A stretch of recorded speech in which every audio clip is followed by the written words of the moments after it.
Hello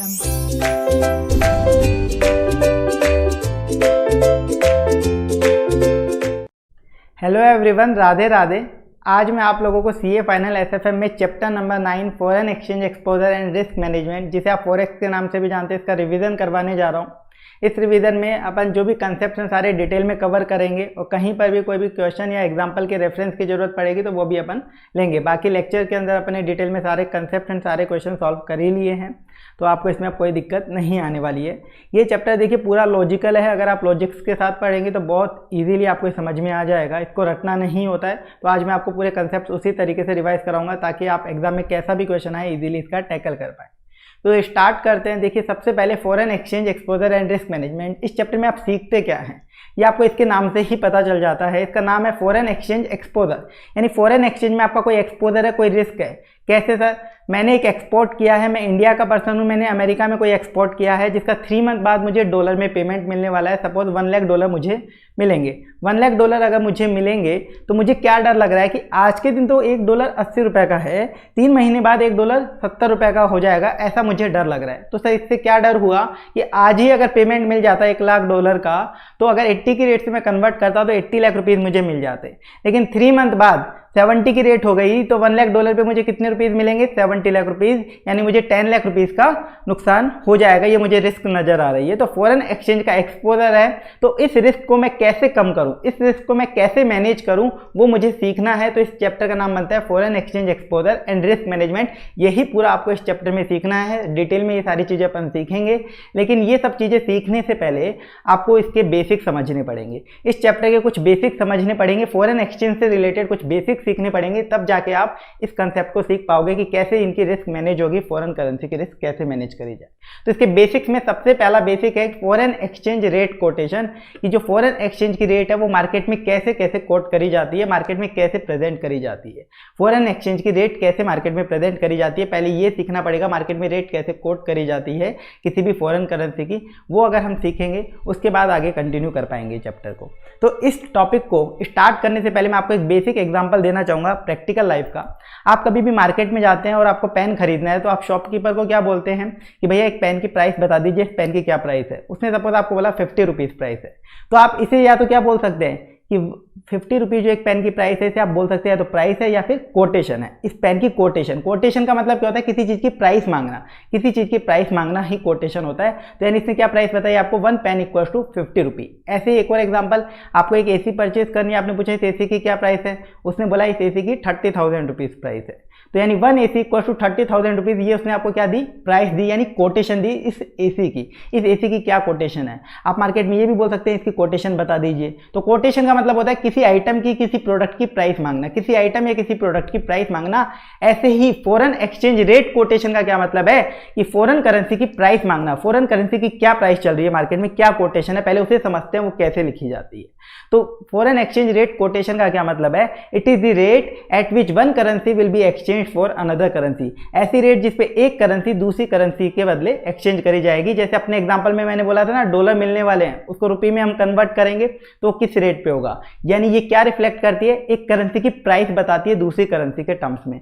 तो for example $1 equal to ₹80 आपको exchange rate quotation दे रखी है, यानी आपको किसकी प्राइस बता रखी है। अब आप एग्जांपल जो मैंने दिया उसके रेफरेंस में सोचिए किसकी प्राइस बता रखी है। सर $1 की प्राइस बता रखी है। जैसे आपको बताया था ना दुकानदार ने, 1 pen equal to 50 rupees, 1 AC equal to 30,000 rupees. यानी जिस चीज़ की प्राइस बताई जाती है ना उसके आगे 1 लगा होता है, उसके आगे 1 लगा होता है। वो एक आइटम होता है, वो आइटम या प्रोडक्ट होता है जिसकी प्राइस बताई जाती है, उसके आगे 1 लगा होता है। यहाँ पे 1 किसके आगे लगा हुआ है? डॉलर के आगे, यानी डॉलर की आपको प्राइस बताई गई है। डॉलर की आपको प्राइस बताई गई है कि $1 80 रुपये का है, $1 80 रुपये का। यहाँ पे आइटम क्या है, प्रोडक्ट क्या है जिसकी प्राइस बताई गई है? वो डॉलर है। आइटम या प्रोडक्ट डॉलर है। तो इस आइटम को अपन टेक्निकल लैंग्वेज में फॉरेक्स चैप्टर में क्या बोलेंगे? Base currency. जिस आइटम यानी जिस करेंसी की आपको प्राइस बताई जाएगी उस करेंसी का नाम दे दोगे आप बेस करेंसी। और जितनी उसकी प्राइस बताई जाएगी जिस करेंसी के टर्म्स में, उसे आप बोलेंगे प्राइस करेंसी या अदर करेंसी। तो देखिए यहाँ पे डॉलर को हमने बेस करेंसी बोला क्योंकि इसकी प्राइस बताई गई, और सामने जो रुपये उसे हमने प्राइस करेंसी या अदर करेंसी बोला क्योंकि प्राइस ही तो रिफ्लेक्ट कर रही है, इसलिए इसे प्राइस करेंसी या अदर करेंसी आप बोलते हैं। तो बेस करेंसी का मतलब क्या? वो करेंसी जिसकी प्राइस बताई गई है, जिस आइटम की प्राइस बताई गई है, जिसकी कोटेशन दी गई है, उसे बोलते हैं बेस करेंसी। और आपको आइडेंटिफाई करना हो कैसे करेंगे, तो जिसके आगे 1 लिखा हुआ है, जिसके आगे 1 लगा हुआ है, वो आपकी बेस करेंसी होती है। ठीक है, इतना आप समझ गए होंगे। तो इसका क्या मतलब हुआ, अगर $1 इक्वल टू 80 रुपीज़ की आपकी मार्केट में कोटेशन मिली है, यानी अगर मुझे $1 खरीदना है तो 80 रुपये देने पड़ेंगे, और $1 अगर मुझे बेचना है तो उसके बदले मुझे 80 रुपये मिल जाएंगे। अभी तक अपन ने इतना समझा है। चलिए आगे। तो सिंपल वर्ड्स में मैंने आपको जो एग्जांपल दिया वही यहाँ पे मैंने नोट डाउन किया है। इसके बाद देखिए, एक थियोरेटिकल कंसेप्ट है जो एग्जाम के लिए कंप्लीटली इररेलेवेंट है, तो एक बार मैं बता देता हूँ, बाकी ये नहीं पढ़ोगे तो भी चलेगा। ये क्या है कि जो एक्सचेंज रेट की कोटेशन है मार्केट में दो तरीके से हो सकती है, डायरेक्ट कोटेशन और इनडायरेक्ट कोटेशन। डायरेक्ट कोट और इनडायरेक्ट कोट, ये क्या होता है, एक आपको कोटेशन दे रखी है जो कि रिफ्लेक्ट करिए number of home currency for 1 unit of foreign currency, number of home currency for 1 unit of foreign currency, तो वो डायरेक्ट कोट है। इंडिया के लिए क्या होगा डायरेक्ट कोट, बताओ, number of home currency for 1 unit of foreign currency. India के लिए फॉरेन करेंसी क्या है, डॉलर, पाउंड, येन, ये सब इंडिया के लिए फॉरेन करेंसी है। आपको दे दे $1 इक्वल टू ₹80, तो इसका क्या मतलब है, ये क्या रिफ्लेक्ट कर रहा है, नंबर ऑफ होम करेंसी कितना, 80 rupees for 1 unit of foreign currency dollar, यानी ये इंडिया के लिए डायरेक्ट कोट है। तो इंडिया के लिए अगर कोई भी डायरेक्ट कोट होगा तो वो कैसे होगा, 1 जिसके आगे लग रहा है, यानी बेस करेंसी हमेशा फॉरेन करेंसी हो और अदर करेंसी प्राइस करेंसी हमेशा रुपीज हो, तो वो इंडिया के लिए डायरेक्ट कोट है। और अमेरिका के लिए डायरेक्ट कोट क्या होगा फिर, अब बताइए, अमेरिका के लिए क्या होगा, डॉलर आपकी अदर करेंसी बन जाए और बेस करेंसी रुपी, येन, पाउंड कुछ भी हो। तो डायरेक्ट कोट वो कोट होता है जहां पे 1 यूनिट ऑफ फॉरेन करेंसी के आगे नंबर ऑफ होम करेंसी लिखे हो। और सिंपल सी बात है, आप इसको ऐसे भी याद कर सकते हैं, आप इंडिया में किसी चीज की प्राइस पूछने जाएंगे तो वो रुपी के टर्म में बताता है। जैसे मैंने पेन की प्राइस पूछी तो वो रुपी में बताया, एसी की प्राइस पूछी रुपये में बताया। तो इंडिया में मैं फॉरेन करेंसी ही तो खरीदने या बेचने जाऊंगा, इंडिया में रुपए खरीदूंगा बेचूंगा थोड़ी ना, रुपए में तो ट्रांजेक्शन होता है। फॉरेन करेंसी हमें बेचनी या खरीदनी होती है, फॉरेन करेंसी हमें बेचनी या खरीदनी होती है, तो फॉरेन करेंसी की ही तो प्राइस पूछोगे, इसलिए फॉरेन करेंसी 1 आ जाए, यानी फॉरेन करेंसी की प्राइस दे रखी हो और सामने रुपये हो, तो वो इंडिया के लिए डायरेक्ट कोट है। ये थ्योरेटिकल कंसेप्ट है, एग्जाम के लिए इररेलेवेंट है। और इसी का उल्टा एक होता है इनडायरेक्ट कोट, इसका कंप्लीटली अपोजिट होता है। ये रिफ्लेक्ट करता है number of foreign currency for 1 unit of home currency, यानी अब इंडिया में अगर आपको बेस करेंसी रुपी मिल जाए, एक एक्सचेंज रेट है जिसमें बेस करेंसी रुपी है और सामने डॉलर या कुछ भी हो, फॉरेन करेंसी हो, सामने अदर करेंसी तो फॉरेन करेंसी हो और बेस करेंसी रुपी हो, तो वो इंडिया के लिए इनडायरेक्ट कोट है। और अमेरिका के लिए क्या होगा इनडायरेक्ट कोट, इसी एग्जाम्पल से अगर अपन समझे तो जिसमें बेस करेंसी डॉलर बन जाए और अदर करेंसी में आपकी कोई भी फॉरेन करेंसी आ जाए, तो वो इसके लिए इनडायरेक्ट कोट होगा अमेरिका के लिए। तो डायरेक्ट कोट और इनडायरेक्ट कोट आपस में एक दूसरे के रेसिप्रोकल होते हैं। ये कैसे आप पता लगाएंगे रेसिप्रोकल होते हैं, इसका मैंने आपको समझाया था। देखिए, आपको प्राइस दे रखी है $1 इक्वल टू ₹80। अब मुझे यहाँ से अगर 1 रुपये की प्राइस निकालनी है तो कैसे निकाल सकते हैं, ये बिल्कुल बेसिक मैथमेटिक्स है। यहाँ पे अगर मैं आपको एग्जाम्पल से समझाऊँ, देखो मुझे दे रखा है $1 इक्वल टू ₹80, यानी 1 के साथ डॉलर मल्टीप्लाई में है, फिर इक्वल टू का साइन, फिर रुपये के साथ 80 मल्टीप्लाई में है। तो मुझे 1 रुपये की प्राइस निकालनी है, तो रुपये के साथ 80 मल्टीप्लाई में उसे सामने वाली साइड में ट्रांसफर कर दूँ तो क्या बचेगा, 1 रुपये। और मल्टीप्लाई में की चीज़ अगर इक्वेशन में आप सामने वाली साइड में ट्रांसफर करते हो मैथमेटिक्स के अकॉर्डिंग, वो डिवाइड में चली जाती है। तो ये आ गया $1/80, जो कि आ जाएगा 1 रुपये इक्वल टू $0.0125। तो ये क्या बन गया, ये क्या था मेरा इंडिया के लिए direct quote, foreign currency 1 unit, उसके आगे होम करेंसी। और ये क्या बन गया इंडिया के लिए इनडायरेक्ट कोट, होम करेंसी की आपकी 1 यूनिट, सामने नंबर ऑफ फॉरेन करेंसी। तो डायरेक्ट कोट और इनडायरेक्ट कोट एक दूसरे के रेसिप्रोकल होते हैं। यहाँ पे देखो हमने रेसिप्रोकल ही किया, पर इसके पीछे कंसेप्ट होता है जो मैंने समझा दिया। और इस कंसेप्ट से एक बात और अब आपको ध्यान में रखनी है, कभी भी आपको मान लो डॉलर की प्राइस दे रखी है और आपको किसी सिचुएशन में ऐसा हो कि रुपये की प्राइस की नीड है, रुपये की प्राइस की जरूरत है, तो आप निकाल सकते हैं, सिंपल सा ऐसा मैथमेटिक्स लगा के आप निकाल लीजिए। ठीक है, तो ये मैंने आपको समझा दिया है फॉरेन एक्सचेंज रेट कोटेशन क्या होती है। चलिए अब आगे चलते हैं। इसके बाद सबसे पहले फॉरेन एक्सचेंज रेट कोटेशन में अपन ने इसका मीनिंग समझा, क्या होती है फॉरेन एक्सचेंज रेट कोटेशन। अब आपको फॉरेन एक्सचेंज रेट कोटेशन समझ में आने लगे कि यार ये कोटेशन है, यानी ये आइटम होता है और इसकी प्राइस दे रखी होती है। आपको ये जरूरत क्यों होती है, क्योंकि आपको एक अमाउंट कन्वर्ट करना है दूसरी करेंसी में। क्यों कन्वर्ट करना है, सर मैंने एक्सपोर्ट किया अमेरिका में, उससे मुझे डॉलर मिलने वाले हैं 3 महीने बाद, $1 लाख मुझे मिलेंगे। $1 लाख अगर मुझे मिलेंगे तो मैं तो रहता हूँ इंडिया में, यहाँ चलता है रुपया, तो डॉलर की क्या आरती उतारूँ, क्या तिजोरी में रख दूँ, नहीं, डॉलर मेरे कोई काम के नहीं है, उसे मुझे कन्वर्ट करवाना पड़ेगा रुपीज़ में। ऐसा ही एग्जांपल दूसरा ले सकते हैं आप कि 3 महीने बाद मुझे कोई पेमेंट करना है अमेरिका में डॉलर में। हो सकता है मैंने वहाँ से कुछ सामान इंपोर्ट किया हो जिसका मुझे पेमेंट करना है 3 महीने बाद डॉलर में। तो सर डॉलर में पेमेंट करना है तो कहाँ से करूँ? मैं तो इंडिया का पर्सन हूँ, मेरी तिजोरी में तो रुपया रखा हुआ है, मेरी जेब में रुपया रखा हुआ है, तो मुझे डॉलर चाहिए। तो मैं जाके डॉलर खरीदूंगा और फिर पेमेंट करूंगा। तो मैं डॉलर कैसे खरीदूंगा? दुकान वाले को रुपया दूंगा और उससे डॉलर खरीदूंगा, दुकान वाले को रुपया दूंगा और उससे डॉलर खरीद लूंगा और फिर पेमेंट करूंगा। यानी आपको एक अमाउंट को दूसरे अमाउंट में, एक करेंसी में अमाउंट दे रखा है उसको दूसरी करेंसी में कन्वर्ट करने की जरूरत पड़ेगी इस चैप्टर में। तो वो कन्वर्जन कैसे होगा तो उसको भी पहले एक बेसिक एग्जांपल से समझिए, फिर आपको दिक्कत नहीं आएगी। बेसिक एग्जांपल, फॉर एग्जांपल आपको एक पेन की प्राइस बताई दुकान वाले ने 50 रुपये, 1 पेन इक्वल्स टू 50 रुपीज़। अब मैं आपसे पूछूं आप 100 पेन को रुपीज़ में कन्वर्ट करिए, कन्वर्ट 100 पेन इन रुपीज़। इसका क्या मतलब है? मैंने आपसे क्या बोला? एक तरीके से मैंने ये बोला कि आप मुझे 100 पेन की प्राइस बता दीजिए। जब 1 पेन 50 रुपीज़ का है तो 100 पेन कितने के होंगे? 100 मल्टीप्लाई बाय 50 यानी ₹5000 के। लेकिन अब मैं आपसे ऐसे पूछूं कि 250 रुपीज़ को आप पेन में कन्वर्ट करिए, कन्वर्ट 250 रुपीज़ इन पेन, ये मैंने आपको दे दिया। तो इसका क्या इंटरप्रिटेशन है? इसका इंटरप्रिटेशन यही तो है कि 250 रुपये में 250 रुपीज़ में कितने पेन आएंगे, 250 रुपीज़ में कितने पेन आएंगे। तो आप कैसे निकालोगे? सर एक पेन 50 रुपये का है, 250 रुपये में कितने आएंगे? 5 पेन। कैसे निकाला आपने? 250 डिवाइड बाई 50। ये बिल्कुल बेसिक है, चीज़ें हैं जो आप मार्केट में जाते हैं और आप कैलकुलेट करते भी हैं, ठीक है, इसमें कुछ भी नहीं है। पर जब ये एग्जाम में फॉरेक्स चैप्टर से रिलेटेड हो जाते हैं ना, तब बच्चे इनमें कंफ्यूज हो जाते हैं। तो इसलिए पहले मैंने बेसिक समझाया। अब देखिए सिमिलरली फॉरेक्स चैप्टर में कैसे होगा। आपको दे रखी प्राइस $1 इक्वल टू ₹80 और मैं बोलूँ convert $100 in rupees, convert $100 in rupees. तो यहाँ पर $100 को रुपीज़ में कन्वर्ट करना है, यानी डॉलर आइटम है जिसकी प्राइस दे रखी है। तो आपसे क्या पूछा गया कि $100 कितने में आएंगे? एक तरीके से पूछा गया $100 कितने रुपये में आएंगे। तो 100 मल्टीप्लाई बाई 80, $1 80 रुपये का है तो $100 कितने के होंगे? ₹8000 के। लेकिन मैं आपसे ऐसे पूछूं convert 100 rupees in dollar, convert 1600 rupees, convert 1600 rupees in dollar. अगर मैं आपसे ये पूछूं तो इसका क्या मतलब हुआ कि 1600 रुपये में कितने डॉलर आएंगे? तो सर $1 80 रुपये का है तो 1600 में कितने आएंगे? 1600 डिवाइडेड बाई 80 इक्वल्स टू $20 आएंगे। बिल्कुल वही चीज़ करी जो हमने पेन वाले एग्जाम्पल में करी थी, जो हम प्रैक्टिकल लाइफ में करते हैं। तो इससे एक कंक्लूजन निकलेगा आपका, वो क्रक्स मैंने लिखवाया एग्जाम में, बस वो ध्यान रखना है। वो क्या क्रक्स निकला? जब आपको आइटम दे रखा था, ठीक है, आइटम की प्राइस बता रखी है, एक आइटम है उसकी प्राइस बता रखी है। अपने एग्जांपल में यहाँ पे $1 इक्वल टू ₹80, आइटम क्या है? डॉलर, जिसकी प्राइस बता रखी है। जब आपका जो अमाउंट है वो किस में दे रखा है? डॉलर में। कन्वर्ट $100 इन रुपीज़ लिखा हुआ था ना, कन्वर्ट $100 इन रुपीज़, तो अमाउंट किस में था? डॉलर में। तो अमाउंट डॉलर में, और जो आइटम है उस आइटम की जो करेंसी है वो क्या है? डॉलर।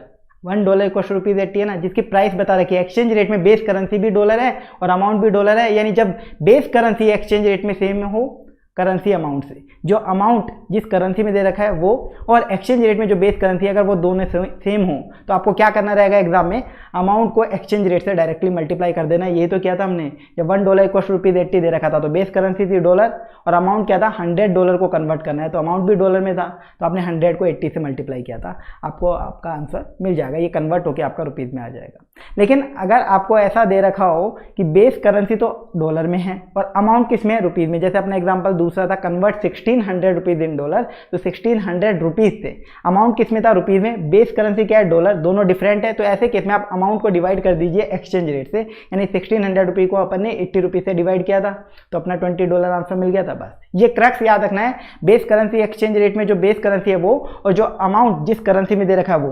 अगर ये दोनों सेम है तो आप अमाउंट को एक्सचेंज रेट से मल्टीप्लाई कर दीजिए, ये दोनों डिफरेंट है तो अमाउंट को डिवाइड कर दीजिए एक्सचेंज रेट से, आपका अमाउंट कन्वर्ट हो जाएगा दूसरी करेंसी में। ये एग्जाम के लिए आपको बस इतना सा क्रक्स ध्यान रखना है। इसके पीछे लॉजिक क्या है वो भी मैंने आपको वापस से एक्सप्लेन कर दिया है।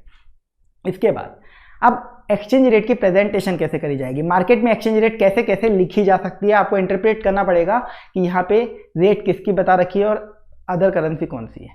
तो जैसे एक तो डायरेक्टली है जो अपन ने सीखा, $1 इक्वल टू ₹80, तो सर बेस करेंसी डॉलर है, प्राइस करेंसी आपकी रुपी है। ऐसे ₹1 इक्वल टू $0.0125, वही बेस करेंसी रुपी हो गई, price currency other currency dollar हो गई। इसको ऐसे भी लिखा जा सकता है, आप डॉलर की प्राइस को ही देखिए, रुपी पर डॉलर, रुपी, ये जो ऑब्लिक का साइन होता है इसे जनरली हम क्या रीड करते हैं? पर, इसे हम क्या जनरली रीड करते हैं? पर। तो रुपी पर डॉलर इक्वल टू 80, रुपी पर डॉलर यानी $1 पर कितने रुपये? 80 रुपये, यानी इसका भी सेम मतलब है $1 इक्वल टू ₹80। यानी इस तरीके से भी एक्सचेंज रेट एग्जाम में गिवन हो सकती है। या फिर 80 रुपी पर डॉलर, वही सेम $1 इक्वल टू 80 रुपये, इसका भी सेम मीनिंग है। फिर आपको दे रखा है INR पर USD इक्वल्स टू 80, तो इसका भी सेम मीनिंग है, INR यानी रुपी पर USD यानी डॉलर इक्वल्स टू 80। इसके बाद रुपी पर USD, रुपी पर डॉलर कितना 80, इसका भी सेम मीनिंग है। तो एग्जाम में इतने तरीकों से प्रेजेंटेशन मिल सकती है आपको, और इनका इंटरप्रिटेशन कैसे करना है, ये वाला साइन पर का साइन होता है, इसके बाद जो करेंसी यानी वो बेस करेंसी है आपकी, ठीक है। ये आपको समझ में आ जाएगा। आपको जैसे भी कोटेशन दे रखी हो आपको ऐसे नॉर्मल तरीके से लिख लेना है और फिर क्वेश्चन सॉल्व करना होता है। लेकिन अब ICAI क्या करता है, कई बार एग्जाम में कोटेशन गलत प्रेजेंट कर देता है। फॉर एग्जाम्पल इन्होंने प्रेजेंट कर दिया USD पर रुपी इक्वल्स टू 80, इसका क्या इंटरप्रिटेशन निकलता है, जो भी अपन ने सीखा उसके अकॉर्डिंग USD पर रुपी यानी 1 रुपया में कितना डॉलर, 80 डॉलर। क्या हमने अपने जीवन में देखा है कभी 1 रुपये में 80 डॉलर? ना हमने देखा, ना हमारे पेरेंट्स ने देखा होगा, ना ग्रैंड पेरेंट्स ने देखा होगा। सर होगा तो पता नहीं, कोई 200-300 साल पहले होगा, आज के टाइम पे तो नहीं है ना।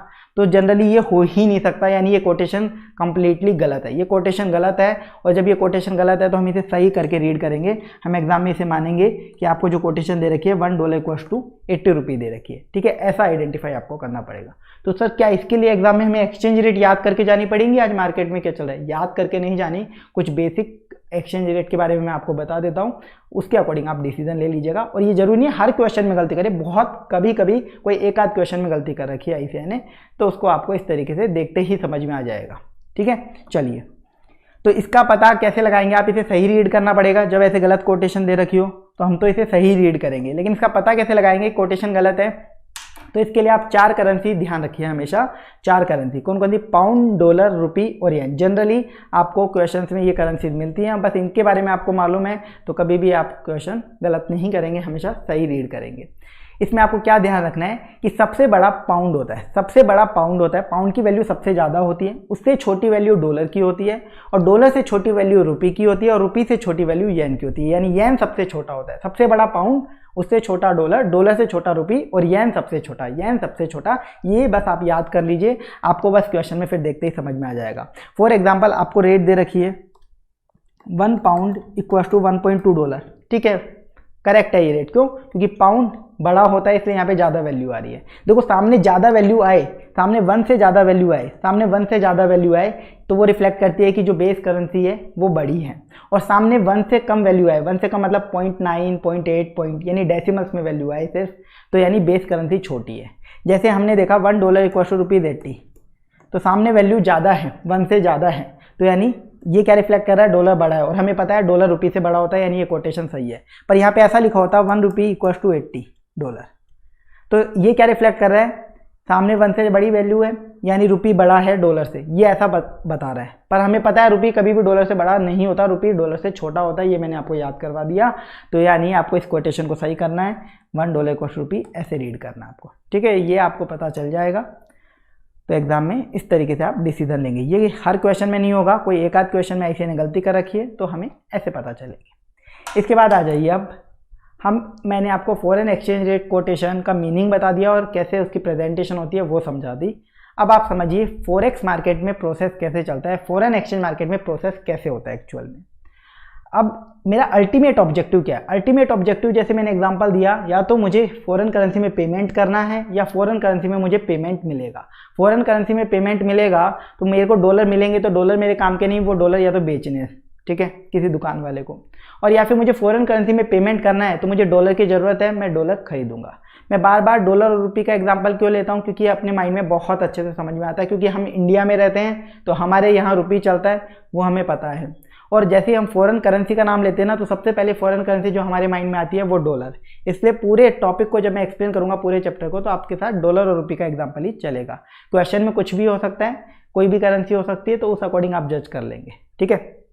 तो मुझे डॉलर में पेमेंट करना है तो डॉलर की ज़रूरत है, और डॉलर में अगर मुझे पेमेंट मिलेगा तो मेरे काम के नहीं है डॉलर, मेरी तिजोरी में तो मुझे रुपये चाहिए, क्योंकि इंडिया में तो रुपया चलता है। कुछ भी खरीदना हो इंडिया में तो मेरा जो ट्रांजैक्शन होगा वो रुपये में ही होगा, तो यानी उस टाइम मुझे डॉलर बेचने पड़ेंगे।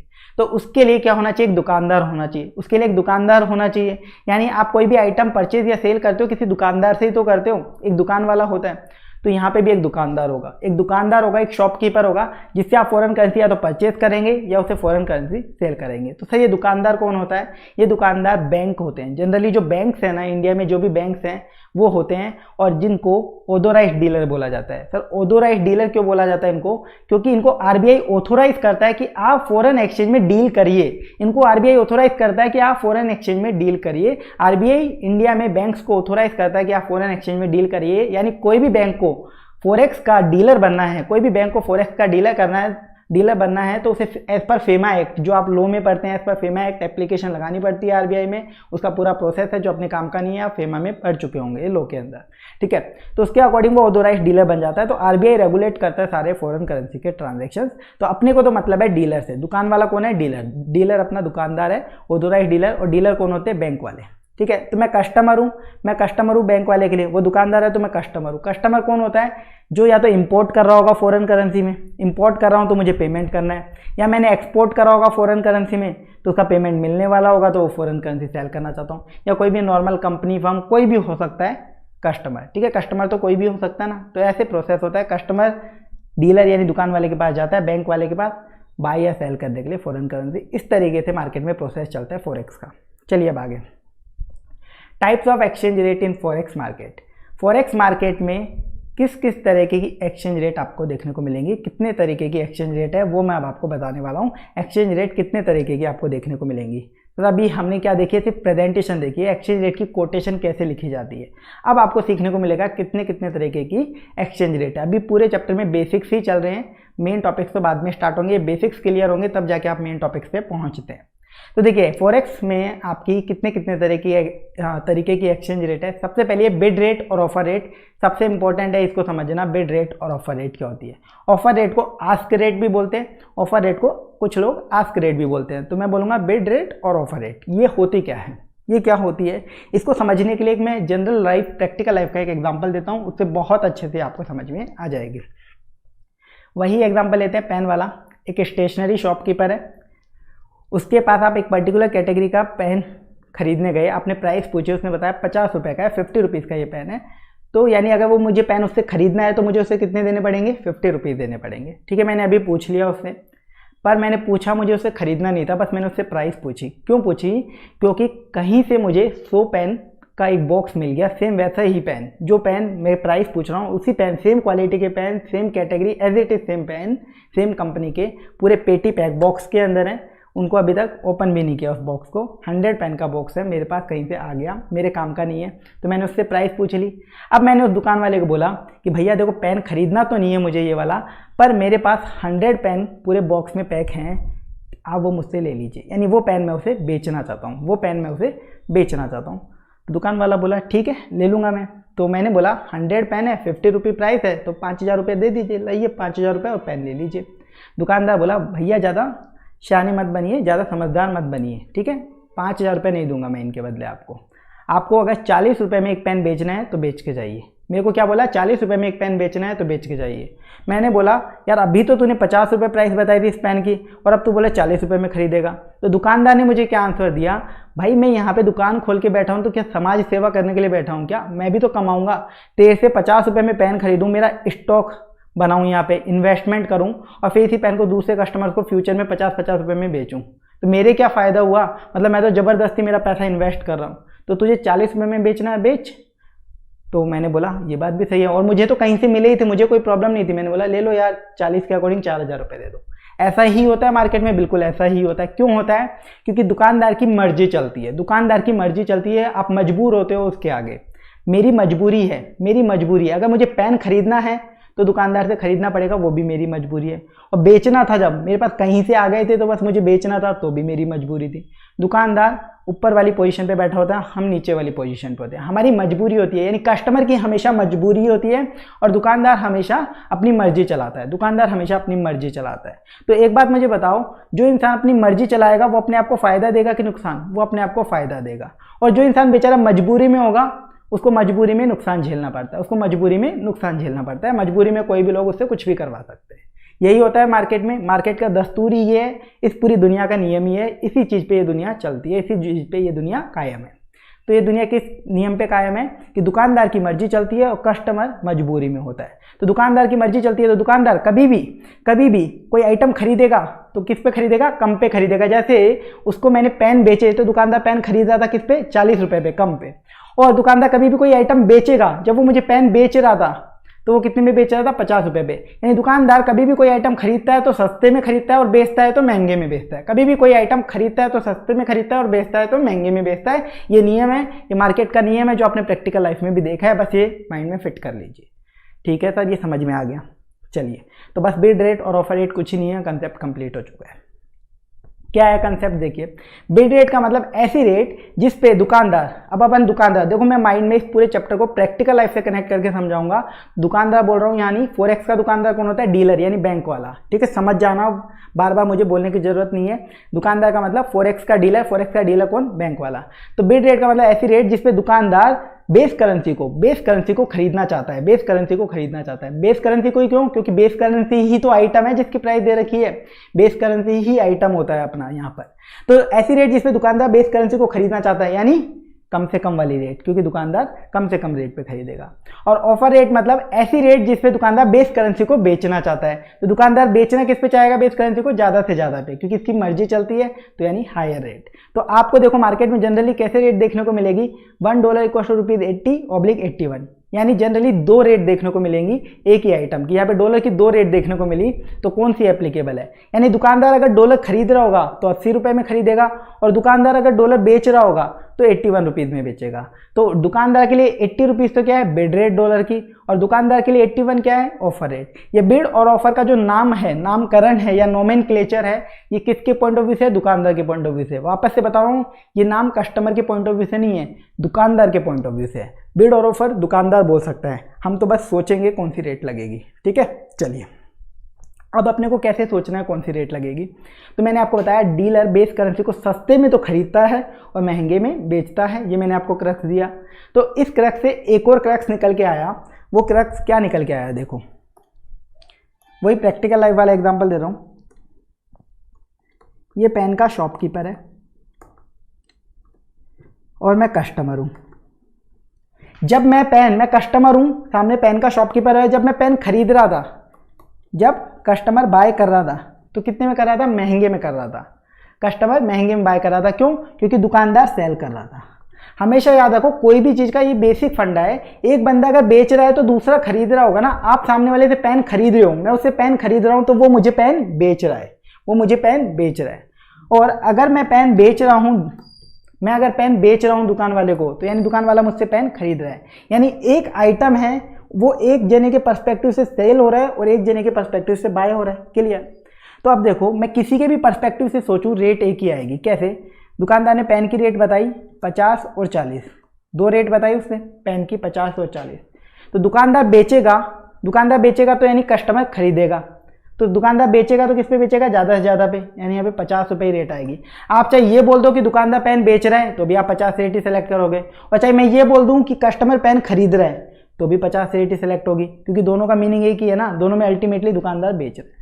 और जब दुकानदार पेन खरीद रहा था तो कितने पे खरीद रहा था, 40 रुपये पे। तो क्या मैं इसे ये भी बोल सकता हूँ कि कस्टमर पेन बेच रहा है 40 रुपये पे। तो चाहिए आप किसी के भी पॉइंट ऑफ व्यू से सोच लो। हमेशा कुछ स्टूडेंट बोलते हैं किसके पॉइंट ऑफ व्यू से सोचें, आप किसी के भी पॉइंट ऑफ व्यू से सोच लो, रेट कभी गलत नहीं होगी अगर आपने कंसेप्ट पढ़ा है। और आधी जनता मार्केट में क्या है, रट के जाती है, बिड रेट लगानी है या आस्क रेट लगानी है, बस उस चक्कर में उनको फॉरेक्स सबसे टफ लगता है। मैं बोलता हूँ फॉरेक्स से ईजी चैप्टर ही कोई नहीं है, पूरे लेक्चर में मैंने आपको पढ़ाया भी है और आपने खुद ने भी देखा है। ठीक है, अगर आपने कंसेप्चुअली पढ़ा है तो ये है इसका फंडा। तो यानी एक आइटम कोई सेल कर रहा है तो दूसरा बंदा बाय कर रहा है, ये आपको समझ में आ चुका है। इसी के बेसिस पे देखिए मैंने क्रक्स लिखा है। क्या क्रक्स लिखा है, डीलर बेस करेंसी को सस्ते में खरीदता है और महंगे में बेचता है। यानी इसका मतलब क्या हुआ, कस्टमर को बेस करेंसी तो आइटम है, वो महंगे में खरीदनी पड़ती है। महंगे में क्यों खरीदनी पड़ती है कस्टमर को, क्योंकि डीलर उसको बेस करेंसी बेच रहा होगा, और डीलर बेच रहा होगा तो महंगे में बेच रहा होगा। और यानी कस्टमर को बेस करेंसी महंगे में तो खरीदनी पड़ती है, और डीलर कस्टमर को अगर बेस करेंसी बेचनी है, मैं कस्टमर हूँ, अगर बेस करेंसी बेचना चाहता हूँ तो मुझे सस्ते में बेचनी पड़ेगी। ठीक है, मेरी मजबूरी है तो मेरे को महंगे में खरीदना पड़ता है और सस्ते में बेचना पड़ता है। और दुकानदार की मर्जी है तो वो सस्ते में खरीदता है और महंगे में बेचता है, बस ये याद रख लीजिए आप। यानी कस्टमर पे हमेशा एडवर्स रेट, बेकार वाली रेट अप्लाई होती है, कस्टमर पे हमेशा एडवर्स रेट अप्लाई होती है। चलिए अब एग्जाम में किसके पॉइंट ऑफ व्यू से सोचे मैंने बता दिया, किसी के भी पॉइंट ऑफ व्यू से सोच लीजिए, आंसर एक ही आने वाला है, ठीक है। एक खरीद रहा होगा, एक बेच रहा होगा, और रेट तो हमेशा सेम ही सेलेक्ट होती है फिर। तो एग्जाम में आपको क्वेश्चन को इजीली सॉल्व करने के लिए कस्टमर के पॉइंट ऑफ व्यू से सोचना चाहिए, ऐसा मैं मानता हूं, जैसे मैंने आपको क्वेश्चन में भी करवाया था। अगर क्वेश्चन को इजीली सॉल्व करना है तो आप कस्टमर के पॉइंट ऑफ व्यू से सोचिए। कस्टमर के पॉइंट ऑफ व्यू से कैसे सोचेंगे, आप ये देखिए कि कस्टमर बेस करेंसी को क्या कर रहा है। कस्टमर बेस करेंसी को खरीद रहा है, बाय कर रहा है बेस करेंसी को, तो हाई वाली रेट ले लीजिए। कस्टमर बेस करेंसी को बेच रहा है, कस्टमर अगर बेस करेंसी को बेच रहा है, सेल कर रहा है, तो कम वाली रेट ले लीजिए, क्योंकि कम पे बेचना पड़ेगा कस्टमर को। ये हमने कंक्लूजन देखा। अब एग्जांपल देख लीजिए, आपको पाउंड की रेट दे रखी है $1.2 या 1.25। आपको बोला गया कि कस्टमर पाउंड खरीदना चाहता है, तो सर कस्टमर खरीदेगा, पाउंड क्या है, base currency, pound base currency को खरीदेगा तो महंगे से महंगे में, यानी 1.25। और कस्टमर अगर पाउंड को बेचना चाहता है, बेस करेंसी पाउंड है, तो बेचेगा तो कम से कम, यानी 1.2 की रेट सेलेक्ट हो गई। इसके बाद एक और एग्जांपल देखिए, आपको रेट दे रखी है ₹1 = 100 येन या फिर 110 येन, और क्वेश्चन की रिक्वायरमेंट है कि कस्टमर येन बाय करना चाहता है। अब की बार क्या बोल दिया, कस्टमर येन बाय करना चाहता है, तो येन बाय करना चाहता है, रेट किसकी दे रखी है, रुपी, बेस करेंसी क्या है, रुपी, रेट तो रुपी की दे रखी है ना, तो हमें किसके पॉइंट ऑफ व्यू से सोचना है, बेस करेंसी के पॉइंट ऑफ व्यू से सोचना है बस। तो कस्टमर अगर येन बाय करना चाहता है तो यानी रुपी सेल कर रहा होगा, यानी रुपी सेल कर रहा होगा। सर ये कंक्लूजन कैसे निकाला, आप सोचो एक बार। मार्केट में आपको रेट दे रखी है, नॉर्मल एग्जांपल से समझाता हूँ, $1 = ₹80, $1 = ₹80। ये रेट का क्या मतलब हुआ, सपोज मुझे अगर डीलर से डॉलर खरीदने हैं, तो अल्टीमेटली मैं क्या कर रहा हूँ, उससे तो डॉलर ले रहा हूँ, बदले में उसे क्या दे रहा हूँ, रुपी। उससे डॉलर ले रहा हूँ और उसे रुपी दे रहा हूँ, यानी मेरे पास डॉलर आ रहे हैं और रुपी मेरे पास से जा रहे हैं, यानी डॉलर मैं बाय कर रहा हूँ, तो इसका अल्टीमेटली मीनिंग क्या है, मैं रुपी सेल कर रहा हूँ। डॉलर मैं बाय कर रहा हूँ, इसका अल्टीमेटली मीनिंग क्या है, मैं रुपी सेल कर रहा हूँ। ठीक है, ये हो रहा है, एग्जैक्टली यही हो रहा है। जैसे आप पेन खरीदने गए, तो आप पेन अपने पास लाते हो, तो अपने पास से रुपी उसको देते भी तो हो, तो यानी एक चीज़ आपके पास से जाती है और दूसरी चीज़ आती है। तो यहाँ पे भी यही मीनिंग है, जब कस्टमर येन बाय करना चाहता है, येन बाय करना चाहता है यानी रुपी सेल करना चाह रहा है, रुपी देना चाह रहा है ना, रुपी सेल करना चाह रहा है। तो बस हमें ये तो पता करना था कस्टमर बेस करेंसी को क्या कर रहा है, बेस करेंसी को बेचना चाह रहा है कस्टमर, तो बेचेगा तो कम से कम वाली रेट, तो 100 येन ले ली। अब दूसरा आपसे पूछा गया कस्टमर येन बेचना चाहता है, येन बेचना चाहता है यानी बेस करेंसी रुपी क्या करना चाहता है, बाय करना चाहता है, रुपी बाय करना चाहता है। और रुपी बाय करना चाहता है तो महंगी से महंगी रेट, क्योंकि कस्टमर बेस करेंसी को महंगे से महंगे में खरीदना पड़ता है, तो 110 येन। ठीक है, चलिए इतना समझ में आ गया तो बस बहुत है। इसके बाद देखिए फेट ऑफ फॉरवर्ड कॉन्ट्रैक्ट के जो क्वेश्चंस होते हैं, यानी फॉरवर्ड कॉन्ट्रैक्ट सेटलमेंट टॉपिक, जिसमें आप early delivery, late delivery, early cancellation, late cancellation ये सब सीखते हैं, उस वाले टॉपिक में केवल उस टॉपिक में अपन डीलर के पॉइंट ऑफ व्यू से क्वेश्चन सॉल्व करेंगे।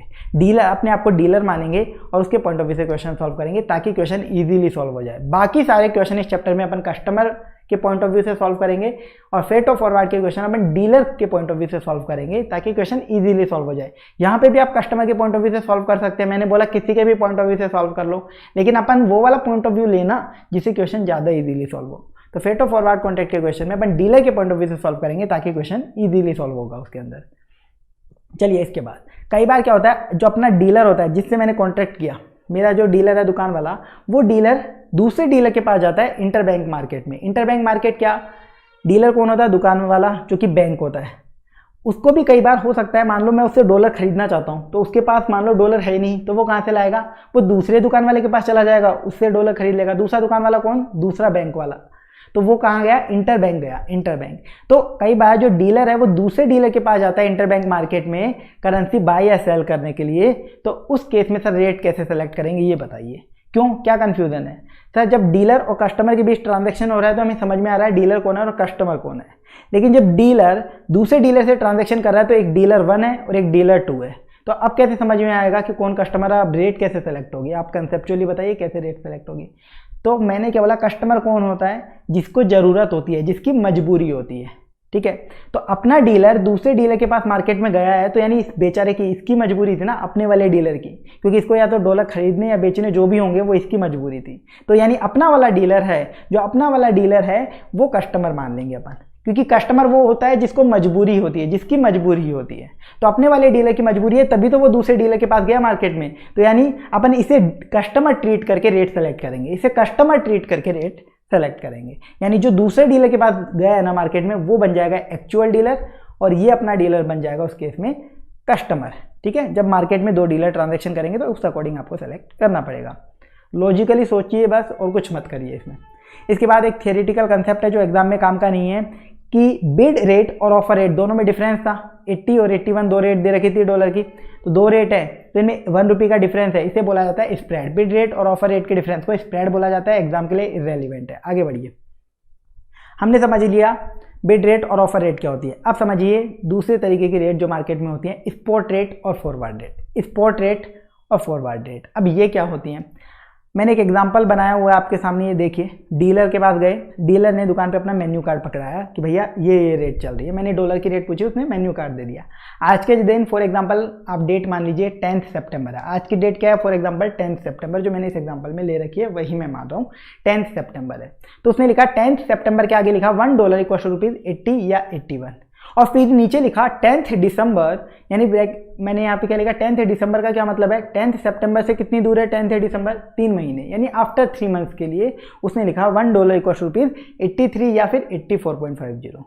सर अभी तक जो आपने बताया एक्सचेंज रेट की प्रेजेंटेशन वो मुझे समझ आ रही है, बिड और ऑफर 2 तरीके की रेट दिखाई दे रही है वो भी समझ में आ रही है, पर सर ये 10 सितंबर 10 दिसंबर इसका क्या मतलब है? देखिए आज के दिन क्या रेट है? 10 सितंबर। आज के दिन क्या डेट है? आज की डेट आप मान लीजिए 10 सितंबर है, तो 10 सितंबर के आगे जो रेट लिखी हुई है उसे हम बोलेंगे स्पॉट रेट। यानी स्पॉट रेट का मतलब ऐसी रेट जिस पे डिलीवरी आज ही के दिन हो जाए। मान लीजिए मेरे को आज डॉलर में कहीं पेमेंट करना है, तो डीलर से आज ही तो डॉलर खरीदने हैं, तो आज के दिन मैं जिस रेट पे खरीदूंगा, आज के दिन जिस रेट पे मैं ट्रांजैक्शन करूंगा वो होगी स्पॉट रेट। अगर मुझे आज के दिन ट्रांजैक्शन करना है तो वो किस पे होगा?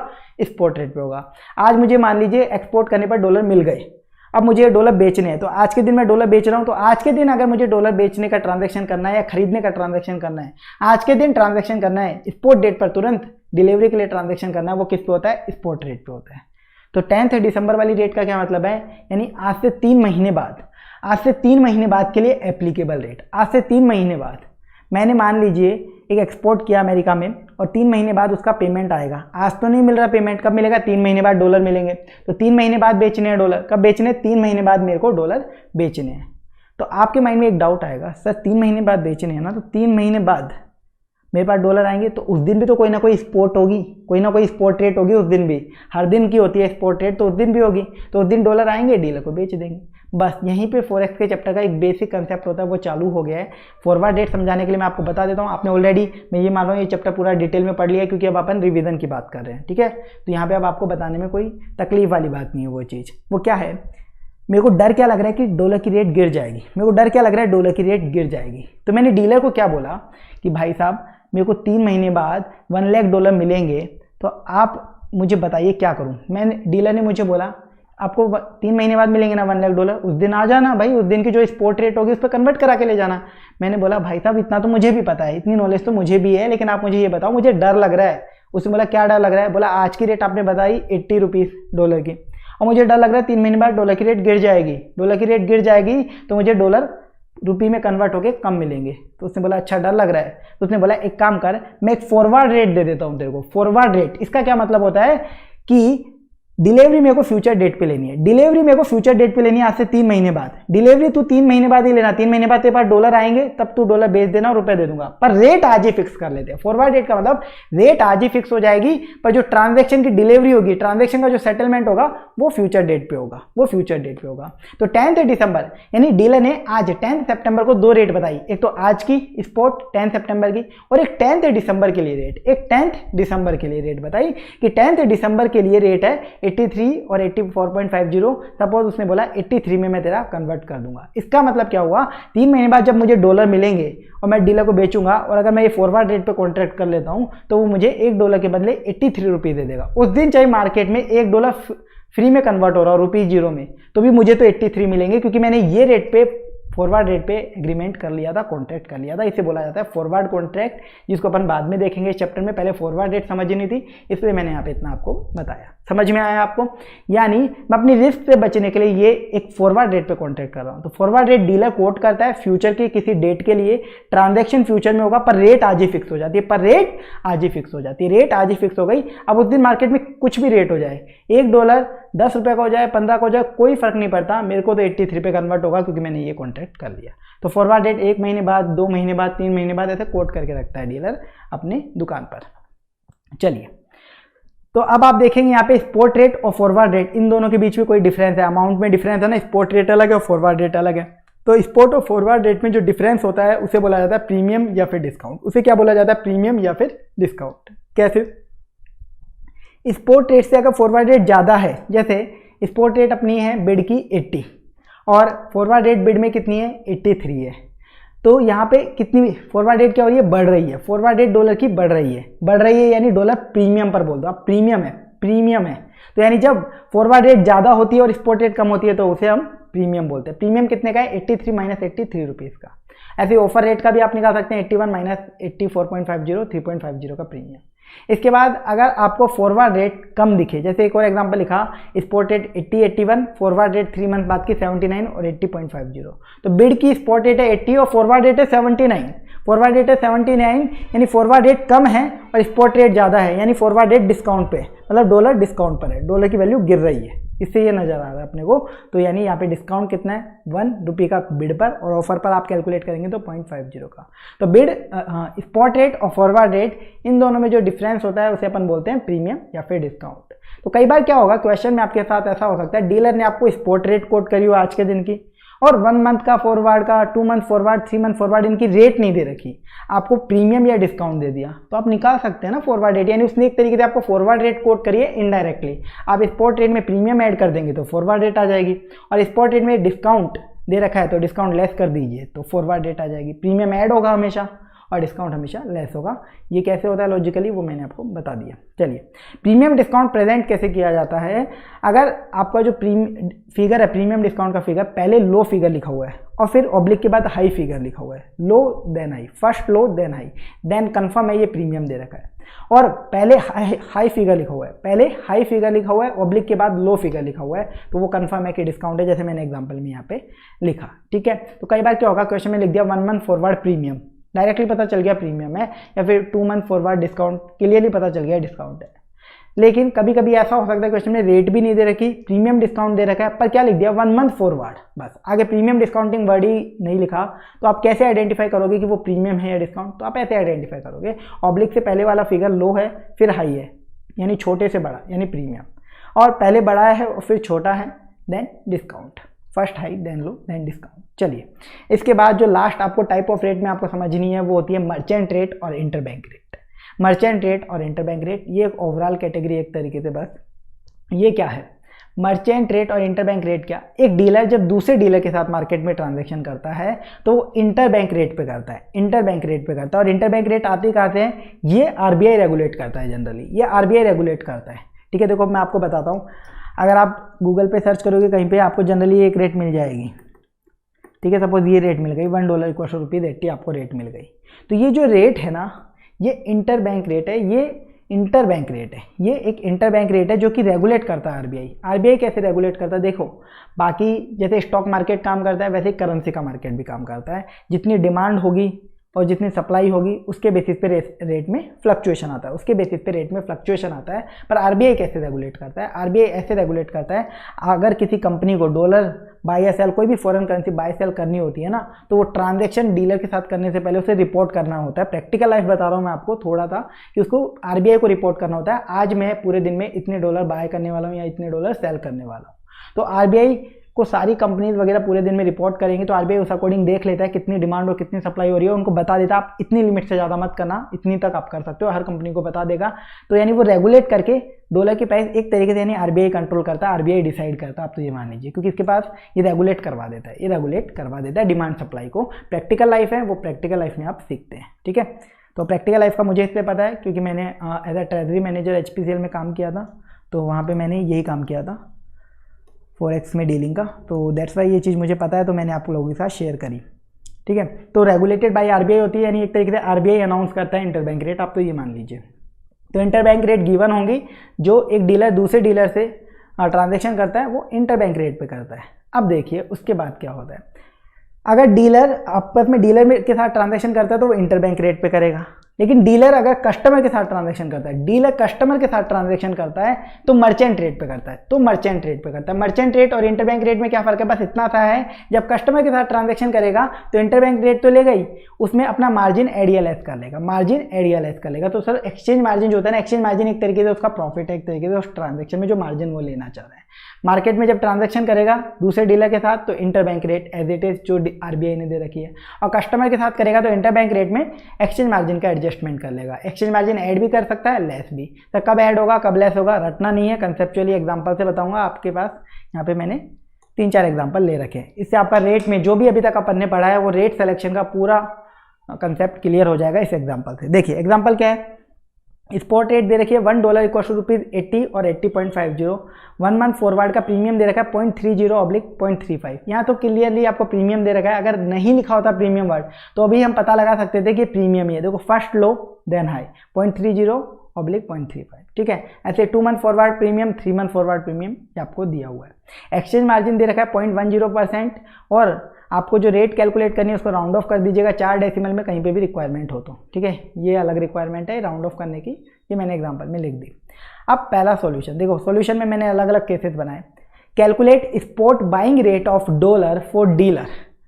Spot buying rate of dollar, dealer dollar को बाय करना चाहता है, डीलर डॉलर को बाय करना चाहता है, तो ये डीलर के पॉइंट ऑफ व्यू से आप रेट कैलकुलेट करके बताइए। डीलर डॉलर को बाय करेगा तो बताओ क्या करेगा, डॉलर आइटम है जिसकी रेट दे रखी है, बेस करेंसी डॉलर ही है ना, तो डीलर बाय करेगा तो कम से कम पे करेगा। आप हमेशा कंसेप्ट वाइज सोचिए बस और रेट सेलेक्ट करिए, क्योंकि रेट सिलेक्शन ही सबसे इंपॉर्टेंट है। रेट अगर सही सिलेक्शन होगी फॉरेक्स में कभी क्वेश्चन गलत नहीं होगा, और अगर यहीं गलत कर दिया तो आगे कुछ मतलब ही नहीं है। बाकी सब चीज़ों में तो स्टेप्स हैं, रेट सेलेक्ट करना ये कंसेप्चुअल चीज़ है जो आप कंसेप्ट के थ्रू करिए, इसमें रटिए मत, रटोगे तो गलत होगा। चलिए, तो डीलर डॉलर को बाय करना चाहता है, डॉलर बेस करेंसी है, तो डीलर डॉलर को बाय करेगा तो कम से कम पे करेगा, तो कम से कम वाली स्पॉट रेट ले लीजिए। स्पॉट पे बाय करना चाहता है तो हमने स्पॉट की कम से कम वाली रेट ले ली 80, ठीक है, बस यही रेट लेनी है।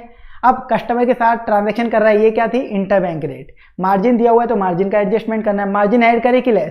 डीलर हूं मैं तो मैं कम से कम पे बाय करना चाहता हूं, मैं कम से कम पे बाय करना चाहता हूं, तो कम से कम रेट लाने के लिए क्या करूं, मार्जिन लेस करूं, तभी तो कम से कम रेट आएगी। मार्जिन से अगर मैं बढ़ा देता, ऐड कर देता तो रेट बढ़ जाती। मेरे को तो कम से कम पे करना, जितना कम हो सके उतने कम पे बाय करना है, तो मार्जिन लेस कर दिया। इसी को अब आप कस्टमर के पॉइंट ऑफ व्यू से सोच लीजिए, सेम इसी चीज को, रेट यही सेलेक्ट होगी, लेकिन कस्टमर के पॉइंट ऑफ व्यू से सोचेंगे तो क्या होगा, डीलर डॉलर को बाय कर रहा है स्पॉट में, यानी कस्टमर क्या कर रहा है, डॉलर को सेल कर रहा है स्पॉट में। मैं कस्टमर हूं, मैं डॉलर को सेल कर रहा हूं स्पॉट में, तो कैसे रेट सोचेंगे, कस्टमर हूं, डॉलर बेस करेंसी है, बेचूंगा तो महंगे, बेचूंगा तो सस्ते से सस्ते में बिकेगी। मैं कस्टमर हूं, मैं बेचूंगा तो मेरी सस्ते से सस्ते में बिकेगी बेस करेंसी, क्योंकि मेरी मजबूरी है, मेरे को सस्ते से सस्ते में बेचनी पड़ेगी, मेरे नुकसान होगा। तो कस्टमर बेचेगा स्पॉट पे, सस्ते से सस्ते वाली रेट लो 80, मार्जिन दे रखा है तो सस्ते से सस्ते में बिकेगी, तो यानी मार्जिन लेस होगा, तभी तो सस्ती से सस्ती रेट आएगी, बस होगी रेट सेलेक्ट। ऐसे ही अगर डीलर डॉलर को बेचना चाहता है स्पॉट में तो महंगी से महंगी में बेचेगा, तो महंगी से महंगी रेट लाने के लिए स्पॉट में महंगी वाली रेट ले ली, और स्पॉट में रेट मिल गई, अब आपको मार्जिन का एडजस्टमेंट करना है, तो महंगी से महंगी रेट करने के लिए मार्जिन ऐड करेगा। सेम कस्टमर के पॉइंट ऑफ व्यू से सोचेंगे तो डीलर बेचना चाहता है डॉलर, यानी कस्टमर डॉलर खरीद रहा है, कस्टमर खरीदेगा बेस करेंसी को तो महंगे से महंगे में खरीदना पड़ेगा उसको, तो महंगी वाली रेट है, ठीक है। ऐसे ही देखिए 2 मंथ फॉरवर्ड बाइंग रेट आपको निकालनी है डॉलर की, डीलर के लिए। डीलर डॉलर को 2 मंथ फॉरवर्ड बाय कर रहा है, 2 मंथ फॉरवर्ड पे डॉलर बाय कर रहा है, 2 मंथ फॉरवर्ड पे डॉलर बाय कर रहा है, यानी डीलर कस्टमर के साथ कॉन्टैक्ट कर रहा है कि 2 महीने बाद मैं आपसे डॉलर खरीद लूंगा, इस रेट पे वो रेट बताना चाह रहा है। तो फॉरवर्ड की आप देखिए 2 मंथ फॉरवर्ड की रेट दे रखी है, सर 2 मंथ फॉरवर्ड की रेट नहीं दे रखी, प्रीमियम दे रखा है, तो क्या हम निकाल सकते हैं, बिल्कुल सर, स्पॉट में प्रीमियम ऐड करके। तो डीलर जब खरीदेगा डॉलर 2 मंथ फॉरवर्ड पे तो कम से कम पे खरीदना चाहता है, तो स्पॉट में कम से कम वाली रेट ले लीजिए, 80 ले ली, और प्रीमियम ऐड करना है। प्रीमियम 2 मंथ फॉरवर्ड के 2 दे रखे हैं, देखो एग्जांपल में 0.55 और 0.73। डीलर खरीदना चाहता है सस्ते से सस्ते में, तो सस्ते से सस्ते में कब होगा, जब कम से कम प्रीमियम ऐड करेगा, तो 0.55 का ये प्रीमियम ऐड कर लिया, तो रेट आ गई। सस्ते से सस्ते में खरीदना है, अब मार्जिन का एडजस्टमेंट करना है, कम कर दो, मार्जिन लेस कर दो, तभी तो सस्ती से सस्ती रेट आएगी। इस तरीके से आपको करना है, ठीक है। मार्जिन कब होगा, पूरी फाइनल रेट आ जाती है तब मार्जिन का एडजस्टमेंट होता है। ऐसे ही बाकी एग्जाम्पल भी है, 2 मंथ फॉरवर्ड सेलिंग, आप देख लीजिएगा खुद से। इसके बाद मैंने इसी एग्जांपल को थोड़ा मॉडिफाई किया कि स्पॉट रेट वही है 80 और 81, लेकिन आपको इस बार प्रीमियम की जगह क्वेश्चन में डिस्काउंट दे रखा है, 1 month forward discount, 2 month forward discount और 3 मंथ फॉरवर्ड डिस्काउंट। तो क्या होगा, तो देखिए अगर डिस्काउंट दे रखा है और उस केस में dealer 2 month forward dollar buy करना चाहता है, 2 मंथ फॉरवर्ड डॉलर बाय करना चाहता है। डॉलर बेस करेंसी है, यानी बेस करेंसी को डीलर खरीदेगा तो कम से कम पे खरीदेगा, तो कम से कम वाली रेट ले लो। 2 मंथ फॉरवर्ड की रेट चाहिए तो 2 मंथ फॉरवर्ड का डिस्काउंट लेस करना पड़ेगा। तो सर 2 डिस्काउंट है, 0.73 और 0.55, कौन सा लेस करूँ? डीलर खरीदना चाहता है सस्ते से सस्ते में, तो ज़्यादा से ज़्यादा डिस्काउंट लेस करेगा तभी तो सस्ती से सस्ती रेट होगी। तो 0.73 ज़्यादा वाला डिस्काउंट लेस कर देगा, ये आपको रेट मिल गई। अब एक्सचेंज मार्जिन भी लेस कर देगा ताकि और सस्ती हो जाए रेट, तो आपको फाइनल रेट आ जाएगी। इसके बाद एक और एग्जांपल है इसी में डिस्काउंट वाले में, ये देख लीजिएगा आप। चलिए अब आगे, फिर मैंने कुछ नोट्स दिए हैं आपको एक्सचेंज रेट का। बस यही 3 तरीके की आपको रेट देखनी थी, bid and offer, spot and forward और मर्चेंट एंड इंटरबैंक रेट। और उन सब का मैंने एक ही एग्जांपल में आपको सारी रेट सेलेक्ट करना सिखा दिया। बिड एंड ऑफर भी अपन ने देखा इसी एग्जांपल में, स्पॉट फॉरवर्ड भी देखा और मर्चेंट और इंटरबैंक भी अपन ने देखा। ठीक है, इंटरबैंक दे रखी थी, मर्चेंट रेट पे कैसे आए वो भी अपन ने देखा। बस ये एग्जांपल से आपका रेट का सारा काम हो चुका है। इसमें कुछ नोट्स हैं वो देख लीजिए क्या क्या नोट्स हैं। अगर क्वेश्चन में आपको दे रखा है कॉन्ट्रैक्टेड रेट, कॉन्ट्रैक्टेड रेट या rate book with customer, contracted rate with customer या रेट बुक्ड विद कस्टमर, इसका क्या मतलब है? नाम से ही समझ में आ जाना चाहिए, यानी ये ऐसी रेट है जिसपे कस्टमर के साथ कॉन्ट्रैक्ट हो चुका है या कस्टमर के साथ हमने रेट बुक कर ली है। इसका क्या मतलब है? ये फाइनल रेट आपको दे रखी है कस्टमर के साथ आफ्टर एडजस्टिंग एक्सचेंज मार्जिन, यानी इस रेट में आपको एक्सचेंज मार्जिन अगर क्वेश्चन में दे भी रखा है तो कोई एडजस्टमेंट नहीं करना, क्योंकि ये फाइनल रेट है कस्टमर के साथ। कुछ स्टूडेंट ये डाउट लेके पूछते रहते हैं और कंफ्यूज होते रहते हैं और एग्जाम में गलत करके आते हैं। क्लियरली लिखा होता है कॉन्ट्रैक्टेड रेट यानी फाइनल रेट है कस्टमर के साथ। इसके बाद कई बार क्या होगा क्वेश्चन में, कई बार क्या एक ही क्वेश्चन है इसके ऊपर, वो क्या है, आपको फॉरवर्ड रेट एक ब्रोकन पीरियड की रिक्वायर्ड है, ब्रोकन पीरियड की फॉरवर्ड रेट रिक्वायर्ड है, यानी पीरियड, ऐसा पीरियड, ब्रोकन पीरियड का मतलब ऐसा पीरियड जिसकी फॉरवर्ड रेट डीलर ने कोट ही नहीं करी है, जिसकी फॉरवर्ड रेट डीलर ने कोट ही नहीं करी है, यानी ना उसकी फॉरवर्ड रेट दे रखी है ना ही उस पीरियड का प्रीमियम डिस्काउंट दे रखा।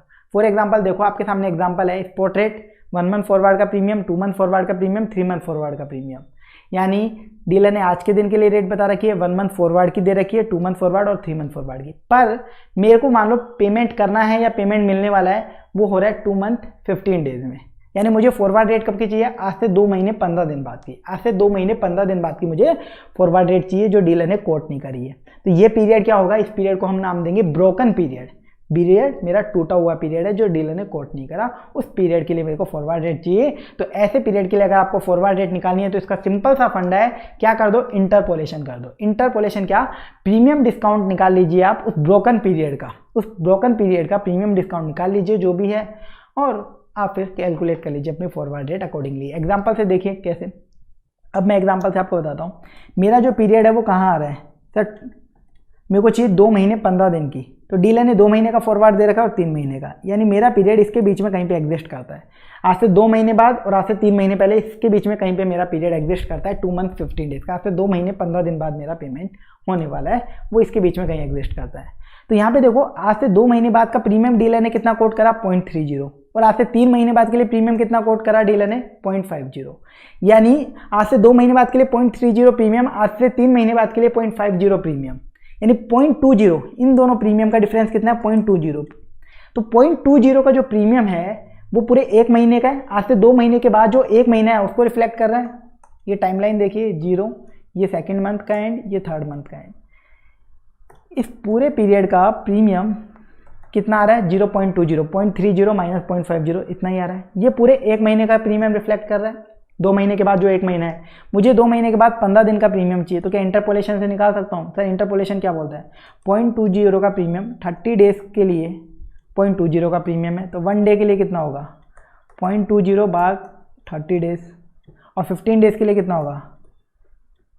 0.20 divided by 30 days multiply by 15 days. यही तो होता है इंटरपोलेशन। इंटरपोलेशन कुछ भी नहीं है, मैथमेटिक्स में जो आप यूनिटरी मेथड सीखते थे ना, वही इंटरपोलेशन होता है। तो इसे घबराना नहीं है, इंटरपोलेशन के नाम से घबरा जाते हैं बच्चे, ठीक है। तो यानी 0.10 का प्रीमियम आ गया। आज से 2 महीने के बाद, आज से 2 महीने बाद जो 15 दिन होंगे, आज से 2 महीने बाद जो 15 दिन होंगे ना, उनके लिए प्रीमियम है 0.10। उनके लिए प्रीमियम कितना है? 0.10। आज से 2 महीने बाद जो 15 दिन है उस पीरियड का प्रीमियम कितना है? 0.10।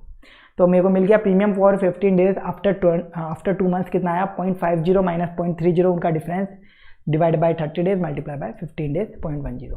तो बताओ टोटल 2 महीने 15 दिन का प्रीमियम कितना हुआ? सर 2 महीने का प्रीमियम दे रखा 0.30, 2 महीने के बाद जो 15 दिन है सिर्फ उनका प्रीमियम कितना आया?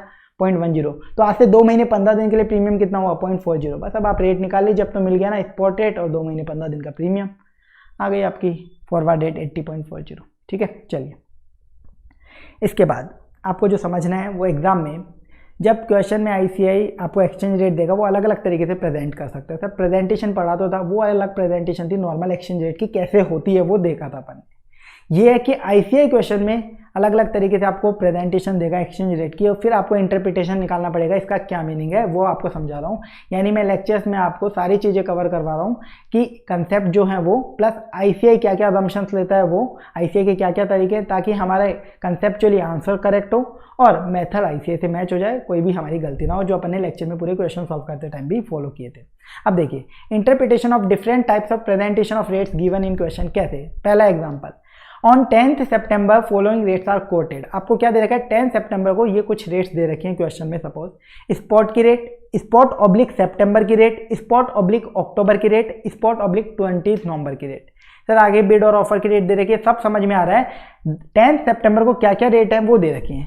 सर स्पॉट की रेट दे रखी है, इसका मीनिंग तो मेरे को बहुत आराम से समझ में आ गया। स्पॉट 10 सितंबर की रेट दे रखी है, उसमें नीचे लिखा है स्पॉट रेट, तो उसका साफ साफ मीनिंग है यानी 10 सितंबर के आज के दिन के लिए क्या स्पॉट रेट है, आज के दिन के लिए क्या स्पॉट रेट है। बिल्कुल सर ये तो कोई दिक्कत नहीं है, पर सर इसके आगे स्पॉट ऑब्लिक सितंबर के लिए जो रेट दे रखी है वो समझ में नहीं आ रहा, उसका क्या मीनिंग है। अभी तक तो हमने समझा ही नहीं, अभी तक तो आपने स्पॉट 1 मंथ फॉरवर्ड ये सब समझा है, तो इसका क्या मीनिंग है। स्पॉट ऑब्लिक अक्टूबर का क्या मीनिंग है, स्पॉट ऑब्लिक 20 नवंबर का क्या मीनिंग है। तो देखो इसका इंटरप्रिटेशन कैसे करना है। जब भी स्पॉट के बाद ऑब्लिक का साइन हो, स्पॉट के बाद ऑब्लिक का साइन हो और उसके बाद कोई मंथ या कोई डेट दे रखी हो, स्पॉट ऑब्लिक मंथ या डेट, स्पॉट ऑब्लिक के बाद मंथ या डेट दे रखी है, तो उसका मतलब है वो फॉरवर्ड रेट दे रखी है, वो फॉरवर्ड रेट दे रखी है डीलर ने, फॉरवर्ड रेट।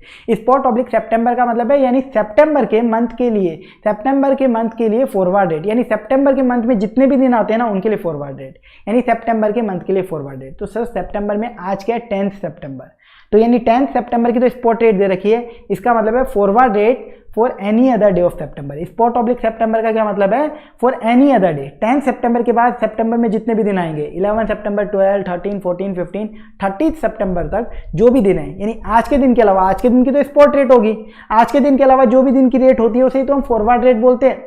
तो यानी सितंबर के किसी भी और दिन के लिए ये फॉरवर्ड रेट है, यानी मुझे 15 सितंबर के लिए आज कॉन्ट्रैक्ट करना है तो भी इस वाली रेट पे होगा, मुझे 30 सितंबर के लिए फॉरवर्ड करना है तो भी इसी रेट पे होगा, यानी सितंबर के किसी भी और दिन के लिए फॉरवर्ड रेट। तो सर स्पॉट ऑब्लिक अक्टूबर का क्या मीनिंग है, इसका मीनिंग है अक्टूबर के किसी भी दिन के लिए, अक्टूबर के किसी भी दिन के लिए फॉरवर्ड रेट, यानी 1 अक्टूबर, 2 अक्टूबर, 10 अक्टूबर, 15, 20, 25, 30, 31 अक्टूबर, पूरे सभी के लिए फॉरवर्ड रेट। कुछ स्टूडेंट्स इसे मिड से इंटरप्रेट पता क्या करते हैं, यहाँ पे 10 सितंबर लिख दिया ना, जो जानते होंगे पढ़ चुके होंगे एक बार फॉरेक्स, तो यहाँ 10 सितंबर लिख दिया ICI ने, तो वो समझते हैं चलो ये तो स्पॉट की रेट, ये स्पॉट ऑब्लिक सितंबर के 10 सितंबर के बाद वाले दिन के लिए फॉरवर्ड रेट।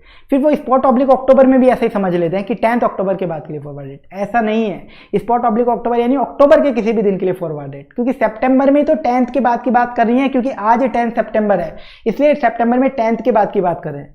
मैं पास्ट में जाके थोड़ी ना कोई ट्रांजैक्शन करूंगा 10 सितंबर से पहले, मेरे पास टाइम मशीन तो है नहीं कि पास्ट में जाके ट्रांजैक्शन करूंगा भाई।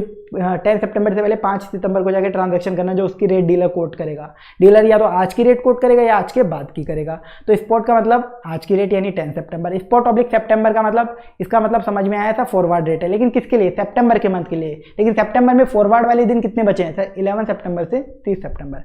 स्पॉट ऑब्लिक अक्टूबर का मतलब फॉरवर्ड रेट फॉर 1 अक्टूबर से 31 अक्टूबर, यानी अक्टूबर के किसी भी दिन के लिए मेरे को ट्रांजैक्शन कॉन्ट्रैक्ट करना हो तो इस रेट पे होगा। क्लियर। ऐसे स्पॉट ऑब्लिक 20 नवंबर का मतलब अब की बार डेट दे दी आगे, अब की बार ऑब्लिक के बाद डेट है, यानी forward rate for 20 November. Spot oblique 20 नवंबर का मतलब फॉरवर्ड रेट फॉर 20 नवंबर। 20 नवंबर के लिए क्या फॉरवर्ड रेट है।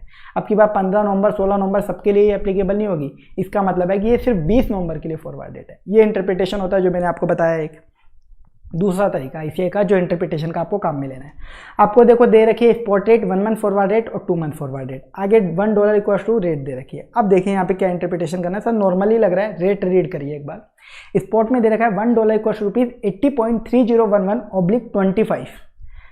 फॉरवर्ड में दे रखा है 1 मंथ में 80.3017/120। सर ये क्या है, स्पॉट रेट यानी ये है क्या सर, बिड रेट है 80.3011, एक रेट तो 80.3011, ऑब्लिक के बाद जो रेट है वो है 25, यानी बिड और ऑफर में एक रेट तो है 80 और एक है 25। क्या ऐसा पॉसिबल है? मैं आपको बता दूं, फॉरेन एक्सचेंज में कभी भी इतना बड़ा डेविएशन आता ही नहीं है, ठीक है। बहुत मामूली डेविएशन आता है एक दिन में, तो ये मान लीजिए पैसे में ही डेविएशन आता है जनरली। और फॉरवर्ड में भी एक साल में भी कोई इतना मेजर डेविएशन नहीं आता, मैक्सिमम 4-5 रुपये तक का आ जाएगा। इससे इतना बड़ा कभी भी फॉरेक्स के अंदर कभी भी किसी भी करेंसी में डेविएशन नहीं आएगा, ये ध्यान रख लीजिए, माइंड में फिट कर लीजिए। यानी एक ही दिन में खरीदने की रेट और बेचने की रेट 80 और 25 रुपये, सर इतना बड़ा डिफरेंस नहीं हो सकता, ये कुछ ना कुछ गड़बड़ है, कुछ ना कुछ गड़बड़ नहीं, बहुत बड़ी गड़बड़ है। गड़बड़ क्या है? एक रेट तो आपको सही दे रखी है 80.3011, दूसरी जो ऑब्लिक के बाद दे रखी है ना, वो रेट नहीं है, वो पॉइंट्स हैं, वो पॉइंट्स हैं दूसरी रेट के। सर इसका क्या मतलब? जब भी ऐसे दे देना, सिंपल सा है, दूसरी रेट निकालनी है 80.3011, जो पॉइंट्स दे रखे हैं उनको डेसिमल में लास्ट डिजिट से आप रिप्लेस कर दीजिए, डेसिमल में लास्ट डिजिट में रिप्लेस करना है आपको। तो 80.3011, इसमें डेसिमल में लास्ट डिजिट क्या है? 0.3011। हमें 25 को रिप्लेस करना है। 25 कितना डेसिमल है? 2 डेसिमल। तो अपनी रेट में 2 डेसिमल लास्ट में जो आ रहे हैं उनको हटा दो। क्या आ रहा है? 0.3011 में 11 को हटा दो, 11 की जगह 25 डाल दो, तो दो रेट बन गई 80.3011 ऑब्लिक 80.3025। 11 फॉरवर्ड में कैसे बनेगी? 80.3017 ऑब्लिक 120, ठीक है।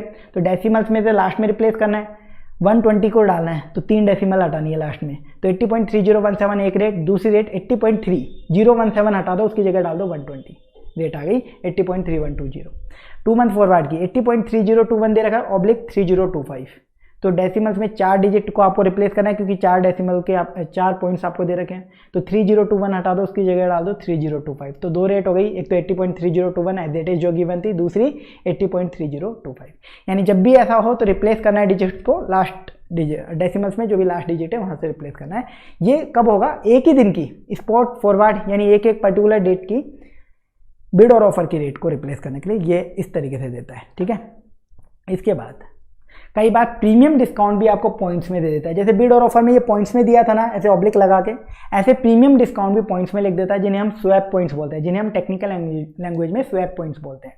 तो प्रीमियम डिस्काउंट हमें ऐड या लेस करने हैं, तो वो कैसे करेंगे? वो भी डेसिमल्स में लास्ट डिजिट से ऐड लेस करेंगे। स्वैप पॉइंट से तो वो रिप्लेस, जो आपके बिड और ऑफर की रेट के पॉइंट्स थे वो रिप्लेस हुए, और जो प्रीमियम डिस्काउंट होते हैं वो ऐड या लेस होंगे। सिंपल सी बात है ना, प्रीमियम ऐड होता है, डिस्काउंट लेस होता है, बस कैसे होंगे? डेसिमल में लास्ट डिजिट में। ट्रीटमेंट डेसिमल्स की लास्ट डिजिट में होगा, बस ऐड या लेस होगा। जैसे एग्जांपल देखो, आपको रेट दे रखी है $1 कॉस्ट ₹80 या फिर 80.50। 1 मंथ फॉरवर्ड का प्रीमियम दे रखा है 25 और 75। तो आप देखिए कैसे निकालेंगे आप। डीलर की बाइंग रेट निकालते हैं, डीलर डॉलर को बाय करना चाहता है, कम से कम रेट पे करेगा, तो 80 रेट। तो देखो रेट जो दे रखी है वो कितने डेसिमल में दे रखी है? 80 के आगे कुछ नहीं लिखा हुआ सर, पर 80.50 दे रखा है, यानी रेट 2 डेसिमल में है, तो 80.00 लिख लूँ मैं, बिल्कुल।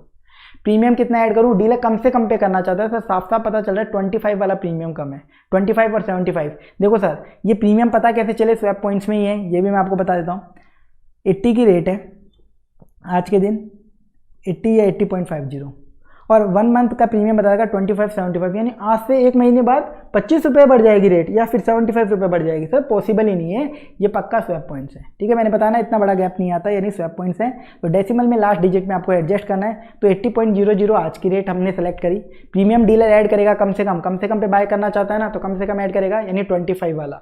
तो डेसिमल में लास्ट डिजिट कितनी है? 0.00, और हमारा प्रीमियम भी कितना है? 2 डिजिट का है, तो दोनों ऐड कर दीजिए, डेसिमल में 0.25 रेट आ गई आपकी।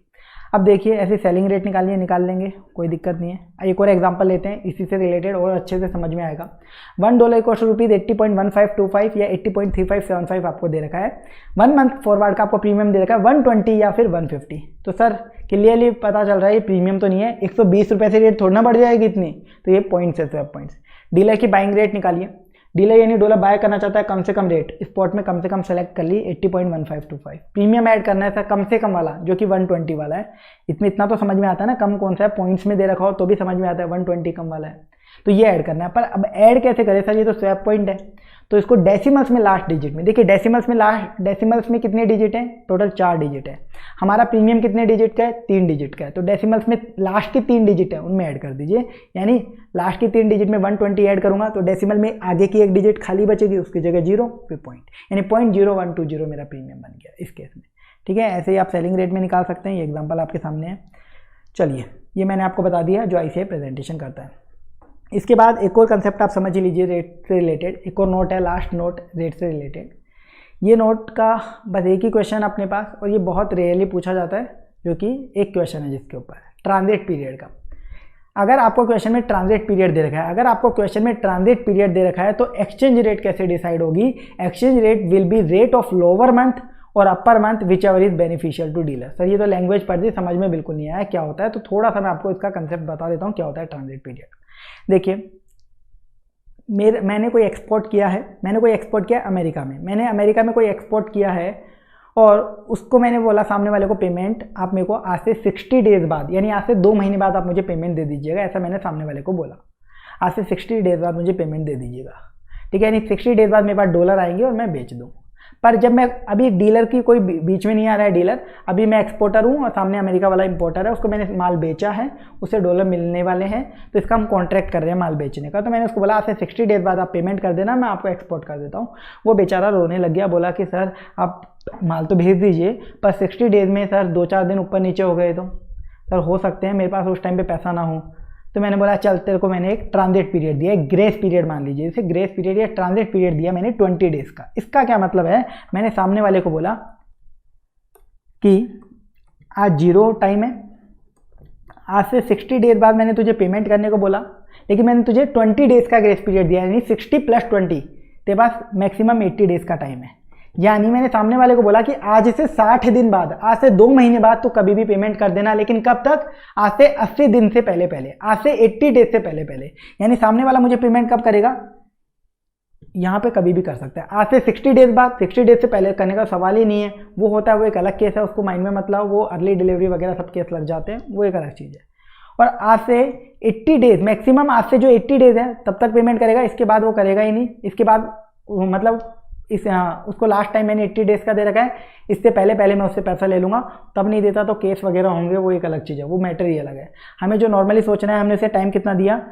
आज से 60 दिन बाद तो कभी भी पेमेंट कर देना, आज से 80 दिन पहले तक, यानी मैंने 60 डेज का बिल का टाइम प्लस 20 डेज उसको ग्रेस दिया, ट्रांजिट पीरियड दिया, यानी मेरा पेमेंट इसके और इसके बीच में कभी भी आ सकता है। अब अभी तक हम जनरली क्या देख रहे थे कि हमें जब पेमेंट मिल रहा था ना, हमें एक फिक्स डेट पता थी कि आज से 3 महीने बाद पेमेंट मिलने वाला है, तो हम डीलर को बोलते थे आज से 3 महीने बाद पैसा आएगा, उसके लिए फॉरवर्ड रेट दे दो, वो दे देता था बहुत प्यार से, कोई दिक्कत ही नहीं थी, उसे मालूम था 3 महीने बाद आएगा, उस दिन पैसा आएगा, उस दिन कन्वर्ट हो जाएगा। तो फॉरवर्ड डेट एक पर्टिकुलर दिन की होती है, करेक्ट।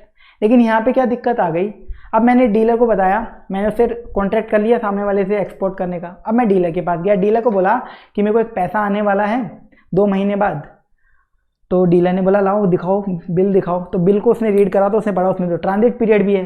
तो डीलर ने बोला आपको तो पैसा आज से 2 महीने बाद कभी भी आ सकता है, आज से 80 दिन तक, आज से 80 दिन तक, यानी आज से 60 डेज बाद पेमेंट आपको मिल सकता है, आज से 80 डेज बाद कभी भी। यानी सामने वाला आपको 61 डे पे भी पेमेंट दे सकता है, 62 डे पे भी दे सकता है, 75 डे पे भी दे सकता है, 79 डे पे भी दे सकता है। तो मैं कौन से दिन की रेट लगाऊं? मैं कोई भविष्यवाणी तो कर नहीं सकता, और नहीं मेरे पास टाइम मशीन है कि मैं फ्यूचर देख लूं कि यार फ्यूचर में ये होने वाला है, उस दिन पेमेंट आएगा, उस दिन की रेट लगा लूं। तो ना आपके पास टाइम मशीन है, ना और कुछ है, ना हम फ्यूचर देख सकते हैं, ना फ्यूचर प्रेडिक्ट कर सकते हैं कि किस दिन पेमेंट मिलेगा। सामने वाला कभी भी कर सकता है इस पीरियड के बीच में, ये जो मैंने रेट से पीरियड करा है इस पीरियड के बीच में कभी भी पेमेंट कर सकता है। तो कौन से दिन की फॉरवर्ड रेट दूं भाई, कौन से दिन की फॉरवर्ड रेट दूं?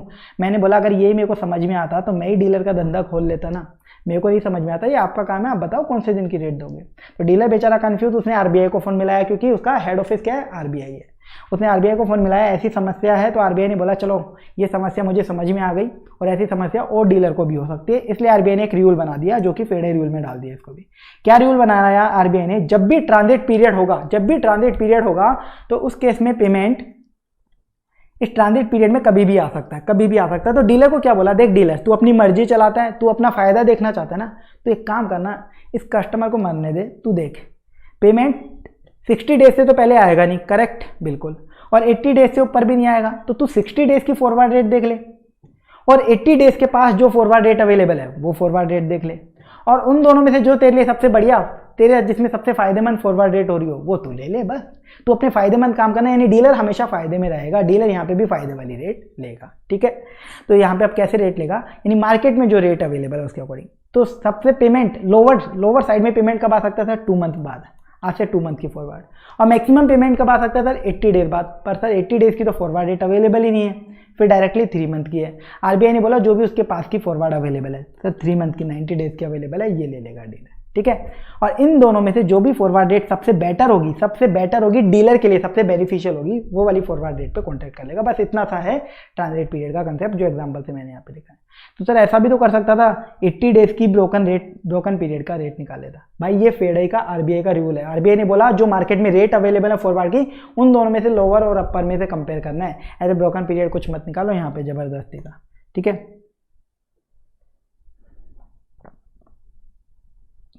अब यहाँ पे देखिए, अब एग्जांपल में कस्टमर बेचना चाहता है डॉलर आएंगे 62 to 80 डेज के बीच में पेमेंट आ सकता है। तो डीलर 2 मंथ की फॉरवर्ड देखेगा और 3 मंथ की।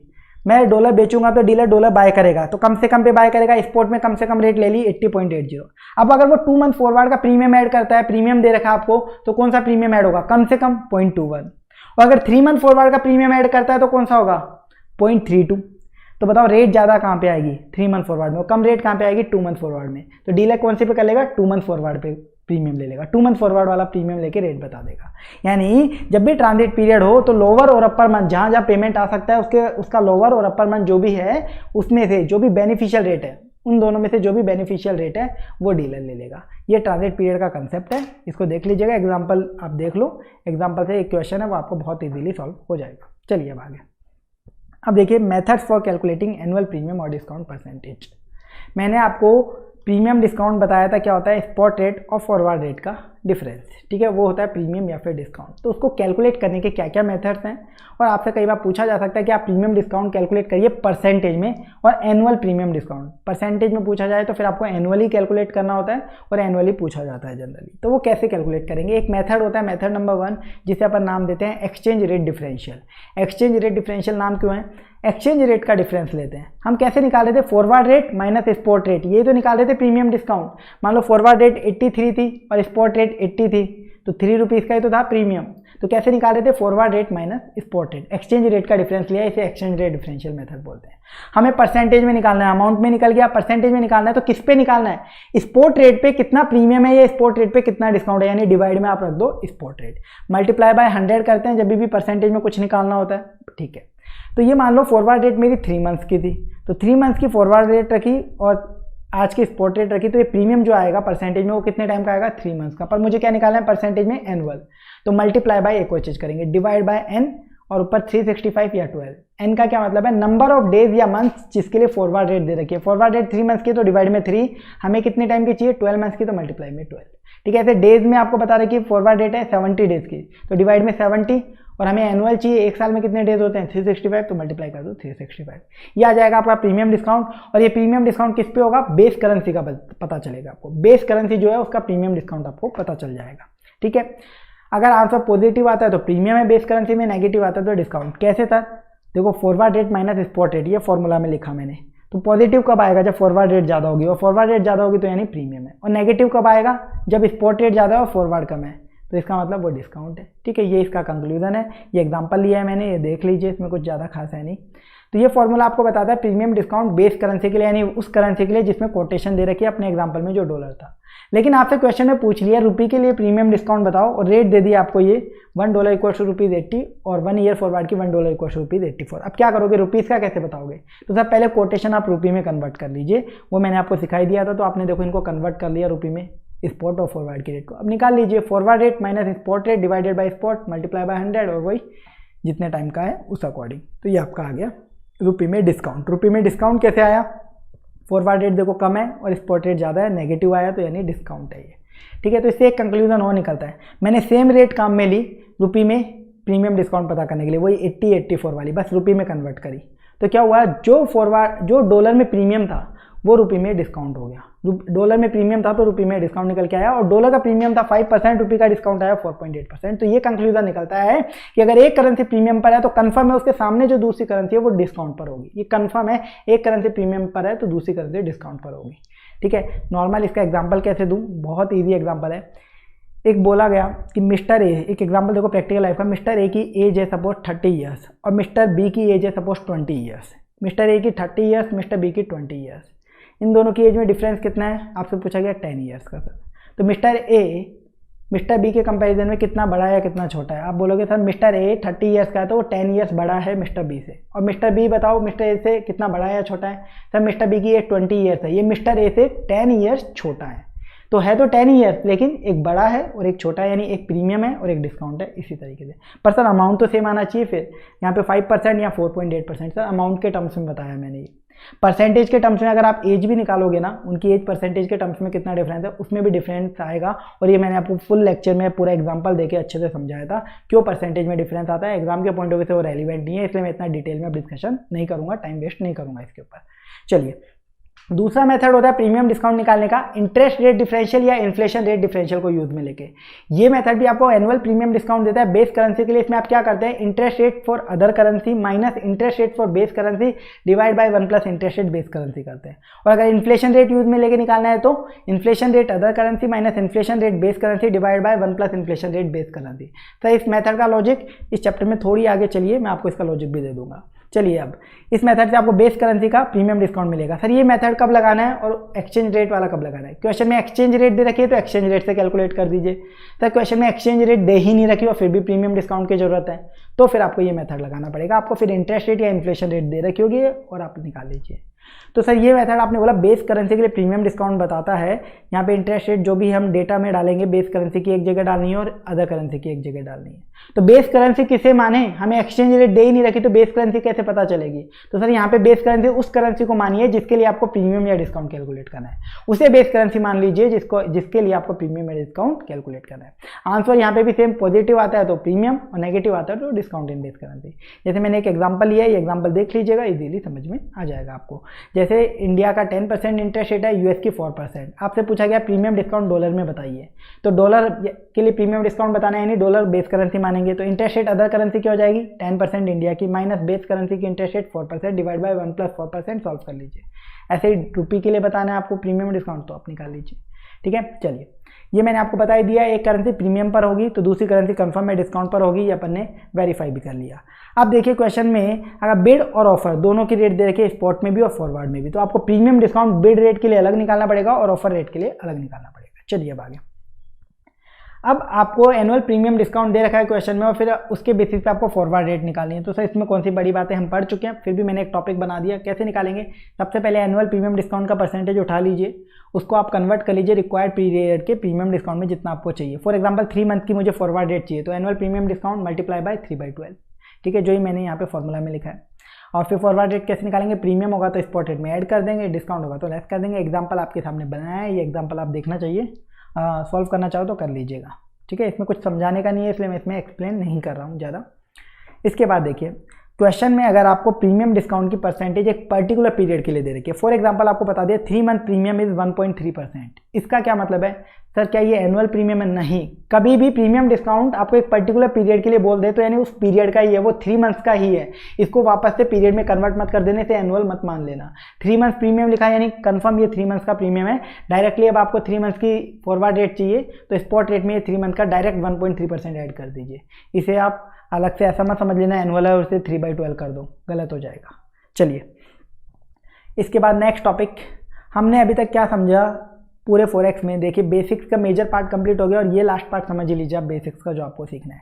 हमने एक्सचेंज रेट देखा, कोटेशन क्या होती है, मीनिंग और उसकी प्रेजेंटेशन। फिर हमने देखा मार्केट में किस किस तरीके की एक्सचेंज रेट होती है, bid, offer, spot, forward, merchant, interbank, example से समझा भी। देन उसके बाद अपने प्रीमियम डिस्काउंट देखा, फॉरवर्ड और स्पॉट के डिफरेंस को प्रीमियम डिस्काउंट बोलते हैं, उसे कैलकुलेट कैसे किया जाता है वो सब समझा। तो इतना सब पार्ट हो गया अपना।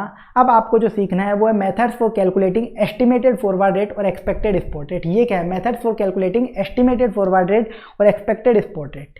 ये क्या चीज़ कैलकुलेट करना है, कोई मेथड है किसी चीज़ को कैलकुलेट करने के लिए, पर सर क्या चीज़ है ये जो हम कैलकुलेट करना चाह रहे हैं। एस्टिमेटेड फॉरवर्ड रेट और एक्सपेक्टेड स्पॉट रेट क्या चीज़ें हैं वो बताइए सर। देखिए मेरे को 3 महीने बाद $1 लाख मिलने वाले हैं, 3 महीने बाद $1 लाख मिलने वाले हैं। तो मैं क्या कर सकता हूँ, मैं चाहूँ तो 3 महीने आराम करूँ, जिस दिन डॉलर मिलेंगे डीलर को जाके बेच दूँ डॉलर और रुपये में कन्वर्ट करा लूँ, डीलर को जाके डॉलर बेच दूँ और रुपये में कन्वर्ट करा लूँ। बिल्कुल सर ये हम कर सकते हैं जनरली, लेकिन मुझे डर लग रहा है कि डॉलर की वैल्यू गिर जाएगी, इसलिए मैं क्या करता हूँ डीलर से आज ही एक फॉरवर्ड रेट भी बुक कर लेता हूँ। कई बार मेरी चॉइस है, मैं करना चाहूँ तो करूँ फॉरवर्ड नहीं करूँगा तो उस दिन जो भी स्पॉट होगी उस पर कन्वर्ट हो जाएगा। पर मुझे डर लगता है इसलिए मैं फॉरवर्ड कॉन्ट्रैक्ट कर लेता हूँ, फॉरवर्ड रेट पकड़ के डीलर से एक फॉरवर्ड रेट बुक कर लेता हूँ कि इस रेट पे बस कॉन्ट्रैक्ट कर लिया, अब उस दिन कुछ भी रेट हो तो डीलर तो मेरे को इसी रेट पे कन्वर्ट कर देगा सेटलमेंट फ्यूचर डेट पर। ठीक है, तो मैं फॉरवर्ड रेट क्यों करता हूँ?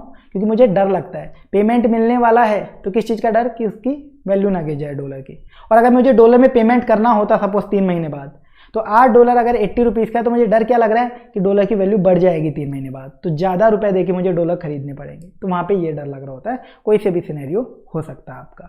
ठीक है, तो आपको जो डर लग रहा है ना, जो डर लग रहा है वो कैसे लगता है, वो डर क्यों लगता है आपको? क्योंकि मैं कंपनी हूँ तो मैंने कुछ ना कुछ एक्सपेक्टेशन लगाई होंगी। पहले मैं पता तो करूँ मुझे डर लग भी रहा है या नहीं लग रहा। मुझे 3 महीने बाद डॉलर मिलने वाले हैं और कभी ऐसा ही हो कि 3 महीने बाद डॉलर की प्राइस बढ़ने वाली है और मैं बिना बात में डर के कारण फॉरवर्ड कॉन्ट्रैक्ट कर लिया। तो डर ऐसा नहीं है कि अपने को अंदर से लग रहा है, वो डर पहचानना पड़ेगा डर। ठीक है, तो वो आपको बस ये देखना है कि डॉलर मिलने वाले हैं तो आपको डर क्या होगा, किस चीज़ का? डॉलर की वैल्यू गिर ना जाए। डॉलर की वैल्यू बढ़ गई तो बहुत बढ़िया है, आज 80 है उस दिन 90 हो गई तो 90 लाख रुपीज़ मिल जाएंगे। लेकिन डॉलर की वैल्यू गिर गई तो नुकसान है। अगर पैसा मिलने वाला है और डॉलर की वैल्यू गिर गई तो नुकसान है। तो यानी मेरे को डिसीजन लेना है कि मैं फॉरवर्ड रेट पे जाऊं या ना जाऊं, मैं डीलर के पास फॉरवर्ड कॉन्ट्रैक्ट करूं ना करूं। तो उसके लिए आपको एक क्या चीज़ चाहिए होगी? एक्सपेक्टेड स्पॉट रेट, कि उस दिन 3 महीने बाद मार्केट में क्या रेट हो सकती है। एक्सपेक्टेड बोल रहा हूं मैं वापस से, मार्केट को प्रेडिक्ट नहीं किया जा सकता, एक्चुअल में मार्केट में क्या रेट होगी किसी को नहीं पता, लेकिन मैं एक एक्सपेक्टेशन तो लगा सकता हूं ना। अगर मैंने फॉरेक्स चैप्टर पढ़ा है तो मैं एक्सपेक्टेशन लगा सकता हूं उस दिन मार्केट में क्या रेट हो सकती है, उसे हम बोलते हैं एक्सपेक्टेड स्पॉट रेट। वो पता लगाना अपन सीख रहे हैं। अगर मैंने एक्सपेक्टेशन लगा के पता कर लिया कि उस दिन आज डॉलर की रेट 80 है और उस दिन हो सकता है डॉलर की रेट 70 हो जाएगी, ये मैंने एक्सपेक्टेड स्पॉट रेट पता कर ली, यानी डॉलर की रेट गिर जाएगी, तो यानी डॉलर मुझे मिलेंगे, डीलर को बेचूंगा तो कम रुपये मिलेंगे मुझे, तो मुझे नुकसान होगा, तो इसलिए मैं फॉरवर्ड कर लूँगा। लेकिन अगर मुझे एक्सपेक्टेड रेट पता चली 90 हो जाएगी तो मैं कोई फॉरवर्ड नहीं करूँगा, जो उस पर रेट होगी उस दिन उस पर स्पॉट पे कन्वर्ट करा लूँगा। ठीक है, ये एक्सपेक्टेड रेट होती है, एक्चुअल कुछ भी हो सकता है मार्केट में, वो कोई प्रेडिक्ट नहीं कर सकता, जैसे कि स्टॉक मार्केट। ठीक है, तो एक्सपेक्टेड स्पॉट रेट बोल देते हैं, और या फिर कई बार इसे एक्सपेक्टेड फॉरवर्ड रेट भी बोल देते हैं। एक्सपेक्टेड फॉरवर्ड क्या होनी चाहिए उस दिन के लिए? ठीक है, एस्टिमेटेड फॉरवर्ड या एक्सपेक्टेड फॉरवर्ड, तो हम इसे एक्सपेक्टेड स्पॉट रेट के नाम से ही जानेंगे मेजरली। तो वही हम देखते हैं कैसे कैसे निकाल सकते हैं। इसके 4 मेथड मैं आपको बताने वाला हूँ। पहला मेथड प्रोबेबिलिटी बेस्ड फोरकास्टिंग। आपको एक्सपेक्टेड स्पॉट रेट क्या देगा क्वेश्चन में कि ये हो सकती है, उस दिन 75 रेट हो सकती है, 76 हो सकती है, 73 हो सकती है, और उन सब की प्रोबेबिलिटी दे देगा, ये रेट होने की ये प्रोबेबिलिटी है। सिंपल सा है, हर रेट को उसकी प्रोबेबिलिटी से मल्टीप्लाई करते जाओ और टोटल कर दीजिए, एक्सपेक्टेड रेट मिल जाएगी। बहुत ईजी है, क्वेश्चन में गिवन रहेगा। दूसरा मेथड है एप्रिसिएशन, डेप्रिसिएशन या फिर गेन और डिक्लाइन की परसेंटेज इन रेट आपको गिवन रहेगी क्वेश्चन में। तो इसका क्या मतलब, एप्रिसिएशन डेप्रिसिएशन कितना हो रहा है रेट में, या रेट गेन करेगी कि डिक्लाइन करेगी उस दिन, इसकी परसेंटेज दे देगा आपको। एक तरीके से प्रीमियम डिस्काउंट ही है ये, पर प्रीमियम डिस्काउंट टेक्निकल वर्ड किसके लिए यूज में लिया जाता है? फॉरवर्ड रेट और स्पॉट रेट जो डीलर कोट करता है ना, उसके लिए अपन टेक्निकल वर्ड काम में लेते हैं। हमें एस्टिमेटेड रेट निकालनी है, एक्सपेक्टेड रेट निकालनी है, उस दिन क्या होगी, वास्तव में उस दिन क्या रेट हो सकती है वो निकालनी है। तो उसके लिए जो हम वर्ड काम में लेंगे कि उस दिन रेट बढ़ सकती है यानी एप्रिशिएट हो सकती है या गेन हो सकती है, उस दिन रेट गिर रहेगी यानी डेप्रिशिएट हो सकती है, डिक्लाइन हो सकती है, ये वर्डिंग आपको मिलेगी। परसेंटेज में आपको देके रखेगा, बहुत ईजी है। फॉर एग्जांपल 1 जैन की आपको रेट दे रखी है $1 कॉस्ट ₹80। 30 जून की आपको एक्सपेक्टेड रेट निकालनी है, आपको बता रखा है गेन या एप्रिसिएशन जो परसेंट है डॉलर में वो 5% है, यानी डॉलर 5% से बढ़ जाएगा। आपका एक्सपेक्टेशन क्या है, डॉलर 5% से बढ़ जाएगा, तो बढ़ा दीजिए, 80 में 5% ऐड कर दीजिए। मैंने क्या किया, 80 मल्टीप्लाई बाय 1.05, आप कैलकुलेटर बाय 80 प्लस 5% कर लेना तो भी सेम ही आएगा, $1 कॉस्ट ₹84। आपको दे रखा है डॉलर 5% से गिर जाएगा उस दिन, एस्टिमेशन एक्सपेक्टेशन, तो आप 5% लेस कर दीजिए 80 में से, 80 माइनस 5%, आपका आंसर आ जाएगा। तो मैंने क्या किया, 80 मल्टीप्लाई बाय 0.95 कर दिया। ठीक है, मैथमेटिक्स है, 0.95 0.105 ये जो कर रहा हूँ बिल्कुल मैथमेटिक्स है। इसके बाद देखिए, आपको अगर ऐसा दे दिया रुपी में गेन होगा 5%, रुपये की वैल्यू बढ़ेगी उस दिन 5% से, तो क्या करें सर? तो लॉजिकली तो क्या होना चाहिए, पहले रुपये की रेट निकालनी चाहिए, जो आपको स्पॉट रेट दे रखी है उसको रुपये की रेट में कन्वर्ट करना चाहिए, फिर उसमें ऐड करना चाहिए 5% के लिए, क्योंकि रुपये में गेन बता रखा है। तो क्योंकि हमने देखा था एक करेंसी डिक्लाइन होती है तो दूसरी गेन होती है, एक में डिस्काउंट होता है तो दूसरी प्रीमियम पर होती है, और एक प्रीमियम पर होती है तो दूसरी डिस्काउंट पर होती है। तो यहाँ पे सर प्रीमियम डिस्काउंट थोड़ी ना पढ़ रहे हैं, यहाँ तो गेन डिक्लाइन पढ़ रहे हैं। तो मैंने क्या बोला, है तो वही चीज़ ना, ये प्रीमियम डिस्काउंट बस फॉरवर्ड और स्पॉट रेट के लिए काम में ले लिया जाता है टेक्निकल वर्ड, ये हम एक्सपेक्टेड रेट निकाल रहे हैं तो उसके लिए ये वर्ड काम में ले रहे हैं बस, और कोई फर्क नहीं है। मतलब अंदर से दोनों चीज़ें सेम है, लॉजिकली दोनों चीज़ें सेम है। तो यानी गेन इन रुपी 5% है, तो इसका मतलब है कि पहले हमें रुपी में रेट कन्वर्ट करनी चाहिए और फिर उसमें गेन करना चाहिए 5%। पर ICAI पता क्या करता है, ICAI क्या बोलता है, रुपी में गेन है तो डॉलर में डिक्लाइन होगा, रुपी में गेन है तो डॉलर डिक्लाइन हो रहा होगा, ठीक है, ये बात हमने मान ली। तो वो बोलता है कि डायरेक्टली डॉलर की रेट में 5% कम कर दो आप। लेकिन हम ICAI से बोलते हैं कि भाई साहब ऐसा नहीं होता, रुपी में गेन है डॉलर में डिक्लाइन है, इतना हम एग्री होते हैं, पर जो परसेंटेज डिफरेंस होता है ना, जो परसेंटेज होती है गेन और डिक्लाइन की, वो चेंज होती है, उसमें थोड़ा सा डिफरेंस होता है, जो हमने अभी समझा भी था और एग्जाम्पल में देखा भी था। परसेंटेज में डिफरेंस होता है, पर ICAI को कौन समझाए, जब भी एक्सपेक्टेड स्पॉट रेट निकालनी हो वो ऐसे ही करेगा, तो बस आपको भी ऐसे ही करना है। आपको पता है रुपी में गेन है 5%, आपको रेट किसकी दे रखी है, डॉलर, तो आप देखिए डॉलर में क्या होगा, फिर डिक्लाइन होगा 5% से, तो लेस कर दीजिए 5%, तो आपका रेट आ जाएगी। आपको देखा रुपी में डिक्लाइन है 5% से, यानी डॉलर में गेन हो रहा होगा 5% से, आप ऐड कर दीजिए, आपकी रेट आ जाएगी। तो इस टॉपिक का बस इतना तक रखता है, appreciation, depreciation, gain, decline percent से आपको एक्सपेक्टेड स्पॉट रेट निकालनी हो तो आपको गेन की परसेंटेज बेस करेंसी के लिए बता रखी है तो डायरेक्टली ऐड कर दो। लेकिन गेन की परसेंटेज आपको अदर करेंसी के लिए बता रखी है, तो यानी बेस करेंसी में डिक्लाइन हो रहा होगा तो लेस कर दीजिए डायरेक्टली उस परसेंटेज को। इसके बाद आपको डिक्लाइन की परसेंटेज बेस करेंसी में बता रखी है, बढ़िया, डायरेक्टली लेस कर देंगे। लेकिन डिक्लाइन की परसेंटेज आपको अदर करेंसी के लिए बता रखी है, यानी बेस करेंसी गेन कर रही होगी तो आप ऐड कर दीजिए उतना ही परसेंटेज बेस करेंसी में, जो ICAI करता है। पर ये गलत है, सही क्या होना चाहिए वो मैंने बता दिया, पर एग्जाम में यही करना पड़ेगा जो क्रक्स मैंने आपको लिखवाया है। देखिए third method, interest rate parity theory, IRP theory. ये थ्योरी से भी आप एक्सपेक्टेड स्पॉट रेट उस दिन क्या होगी ये पता कर सकते हैं। इसको एक एग्जांपल से समझिए। थ्योरी क्या बोलती है, ये थ्योरी बोलती है कि जो दो करेंसी की एक्सचेंज रेट है उनमें सिर्फ इंटरेस्ट रेट की वजह से इंपैक्ट आता है, कि उन करेंसीज में इंटरेस्ट रेट कितनी चल रही है ना उसका इंपैक्ट आता है। यानी आज के दिन अगर $1 80 रुपीज़ के बराबर है, तो आज के दिन $1 80 रुपीज़ के बराबर है, तो आज दोनों की सेम वैल्यू है। तो अगर मैं US में $1 इन्वेस्ट करूं और रुपया इंडिया में 80 रुपीज़ इन्वेस्ट करूं, दोनों का मीनिंग सेम है क्योंकि दोनों की वैल्यू बराबर है। आज के दिन $1 80 के बराबर है, तो US में $1 इन्वेस्ट करूं और इंडिया में 80 रुपये इन्वेस्ट करूं, एक ही बात होगी। US में इंटरेस्ट रेट है 4% पर एनम और इंडिया में 10% पर एनम। तो US में एक साल बाद बताइए मुझे क्या मिलेगा, $1 प्लस 4%, यानी $1 ब्रैकेट में मैंने लिखा 1 प्लस 0.04। और इंडिया में मुझे एक साल बाद क्या मिलेगा, मैच्योरिटी पर 80 रुपीज़ का प्रिंसिपल प्लस इंटरेस्ट 10% की रेट से, तो 80 ब्रैकेट में 1 प्लस 0.10, तो आपको टोटल ये पैसा मिलेगा। इससे आप रेट निकालेंगे सॉल्व करके, तो आपकी रेट आएगी $1 84.62।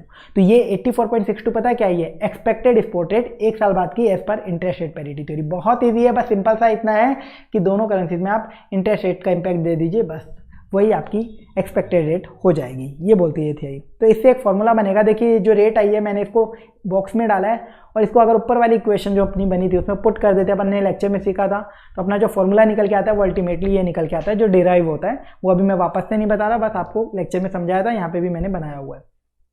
आपका फॉर्मूला बनता है expected spot rate divided by spot rate equal to 1 plus interest rate other currency divided by 1 plus interest rate base currency. तो एग्जाम में अब इस फॉर्मूला को कैसे काम में लेना है, अगर आपसे एक्सपेक्टेड स्पॉट रेट या एक्सपेक्टेड या एस्टिमेटेड फॉरवर्ड रेट पूछी जाए एक साल से कम की, तो आप कैसे काम में लेंगे, F/S। F मतलब एक्सपेक्टेड स्पॉट रेट, S मतलब आज की spot rate, equal to 1 plus RO मतलब interest rate other currency divide by 1 plus RB मतलब इंटरेस्ट रेट बेस करेंसी। इनको शॉर्ट फॉर्म में लिखा है मैंने। तो अगर एक साल से कम की पूछी जाए तो आपको सिंपल इंटरेस्ट का फॉर्मूला लगाना है, यानी मल्टीप्लाई बाय T कर देना है रेट ऑफ इंटरेस्ट जो भी आ रही है ना RO और RB को, ठीक है। और अगर आपसे एक साल या एक साल से ज़्यादा की एक्सपेक्टेड स्पॉट रेट या फॉरवर्ड रेट पूछी जाए, एक्सपेक्टेड फॉरवर्ड रेट या expected spot rate, actual forward rate तो डीलर कोट करता है, इसे कई बार एक्सपेक्टेड फॉरवर्ड बोल देते हैं, तो इससे कंफ्यूज मत हो जाना। तो अगर एक साल या एक साल से ज़्यादा की पूछी जाए तो फॉर्मूला वही है F/S equal to 1 plus RO divide by 1 plus RB। लेकिन आपकी बात सिंपल इंटरेस्ट की जगह आपको कंपाउंडिंग इंटरेस्ट करना है, यानी इसको होल स्क्वायर की पावर T कर देनी है, होल स्क्वायर की पावर T कर देनी है जितना भी टाइम का। तो जब लेस देन 1 ईयर पूछा जाए, सिंपल इंटरेस्ट यानी रेट ऑफ इंटरेस्ट को T से मल्टीप्लाई कर दो। T का मतलब रिक्वायर्ड टाइम, यदि आपको 3 मंथ्स की निकालनी है तो 3/12, 6 मंथ्स की निकालनी है 6/12। और अगर एक साल या उससे ज़्यादा की पूछी जाए तो आपको पावर में T कर देना है, होल की पावर T कर देनी है, यानी कंपाउंडिंग करनी है। और पावर T का मतलब है नंबर ऑफ ईयर, 1 ईयर के लिए पावर 1, 2 ईयर के लिए पावर 2, 3rd ईयर की फॉरवर्ड रेट निकालिए पावर 3, ठीक है, इस तरीके से होगा।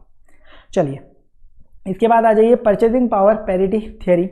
ये थ्योरी कुछ नहीं है, as it is interest rate parity theory जैसी है। इंटरेस्ट रेट पैरिटी थ्योरी क्या बोलती थी, एक्सचेंज रेट में सिर्फ इंटरेस्ट रेट का इंपैक्ट आता है, एक्सचेंज रेट में सिर्फ इंटरेस्ट रेट का इंपैक्ट आता है। ये थियरी बोलती है एक्सचेंज रेट जो होती है ना चेंज, वो इन्फ्लेशन रेट की वजह से होती है। किसी भी कंट्री में जो इन्फ्लेशन रेट चली है, इन्फ्लेशन रेट मतलब महंगाई की रेट, महंगाई दर क्या चल रही है उसका इम्पैक्ट। तो सेम फॉर्मूला बनेगा expected spot rate divided by spot rate equal to 1 plus inflation rate other currency divide by 1 plus inflation rate base currency. As it is वही बनेगा, बस इंटरेस्ट रेट की जगह इन्फ्लेशन रेट आ जाएगा। तो इसको और डिटेल में अपन ने नहीं लिखा है, इतना ही आपको ध्यान रखना है। अब देखिए IRP और PPP थियरी से अपन क्या इंटरप्रिटेशन निकाल सकते हैं। देखिए फॉर्मूला दोनों का क्या है, F by S equals to, तो F बाई एस दोनों में कॉमन है, पहले F by S equals to 1 plus interest rate other currency divide by 1 plus interest rate base currency, ये IRP का फॉर्मूला है। तो मैथमेटिकली देखिए F by S equals to 1 plus inflation rate other currency भी equals to में है, तो यानी ये तीनों आपस में इक्वल्स टू में आ जाएंगे। मैथमेटिकली देखें तीनों आपस में इक्वल्स टू में आ जाएंगे, वो मैंने किया। फिर जो डिनोमिनेटर में है, अगर डिनोमिनेटर में जो चीज़ होती है एक इक्वेशन में, उसको न्यूमरेटर में से माइनस कर देते हैं हर साइड में, तो भी इक्वेशन सेम रहती है एज पर मैथमेटिक्स। तो वो चीज़ मैंने करी F माइनस एस, यहाँ पे F बाई एस में डिनोमिनेटर में एस था वो माइनस किया, ऐसे ही आगे भी मैंने ऐसा किया, जो डिनोमिनेटर में था उसको न्यूमरेटर में माइनस किया। तो मेरे पास फाइनली ये एक इक्वेशन बन के आई, F minus S equals to divide by S equal to interest rate other currency minus interest rate base currency divide by 1 plus interest rate base currency is equal to inflation rate other currency minus inflation rate base currency divide by 1 plus inflation rate base currency. ये equation निकल के आई। इस equation को एक बार देखिए, कुछ समझ में आ रहा है। F minus S divide by S क्या था, forward rate minus spot rate divided by spot rate. तो ये तो प्रीमियम का फॉर्मूला था, प्रीमियम डिस्काउंट का एक्सचेंज रेट डिफरेंशियल, वही तो लिखा है ये एक्सचेंज रेट डिफरेंशियल। और फिर हमने एक और फॉर्मूला देखा था इंटरेस्ट रेट डिफरेंशियल का, वो भी यहाँ से बना था। जब F minus S upon S premium discount बताता है तो इसके सामने, इसके इक्वेशन में जो सामने चीज़ें हैं वो भी तो प्रीमियम डिस्काउंट ही बताएंगी, इसलिए ये फॉर्मूला बने थे। इनका डेरिवेशन कैसे हुआ वो मैंने आपको बता दिया। तो एक्सचेंज रेट वाले को एक्सचेंज रेट डिफरेंशियल बोलते हैं, इंटरेस्ट रेट जहाँ पे आ रही है उसे इंटरेस्ट रेट डिफरेंशियल बोलते हैं, और इन्फ्लेशन रेट जहाँ आ रही है उसे इन्फ्लेशन रेट डिफरेंशियल बोलते हैं। और ये पूरी जो इक्वेशन बनी है इसे बोला जाता है इंटरनेशनल फिशर इफेक्ट। और ये इक्वेशन क्या रिफ्लेक्ट करती है, चेंज इन एक्सचेंज रेट। यही तो बताती है एक्सचेंज रेट में कितना चेंज आएगा, यही तो बताते हैं ये प्रीमियम डिस्काउंट। तो बस यही है, इतना सा कंसेप्ट जो आपको बताना था, इतना समझाने के पर्पस से था, एग्जाम के लिए काम का नहीं है, बस समझाने के पर्पस।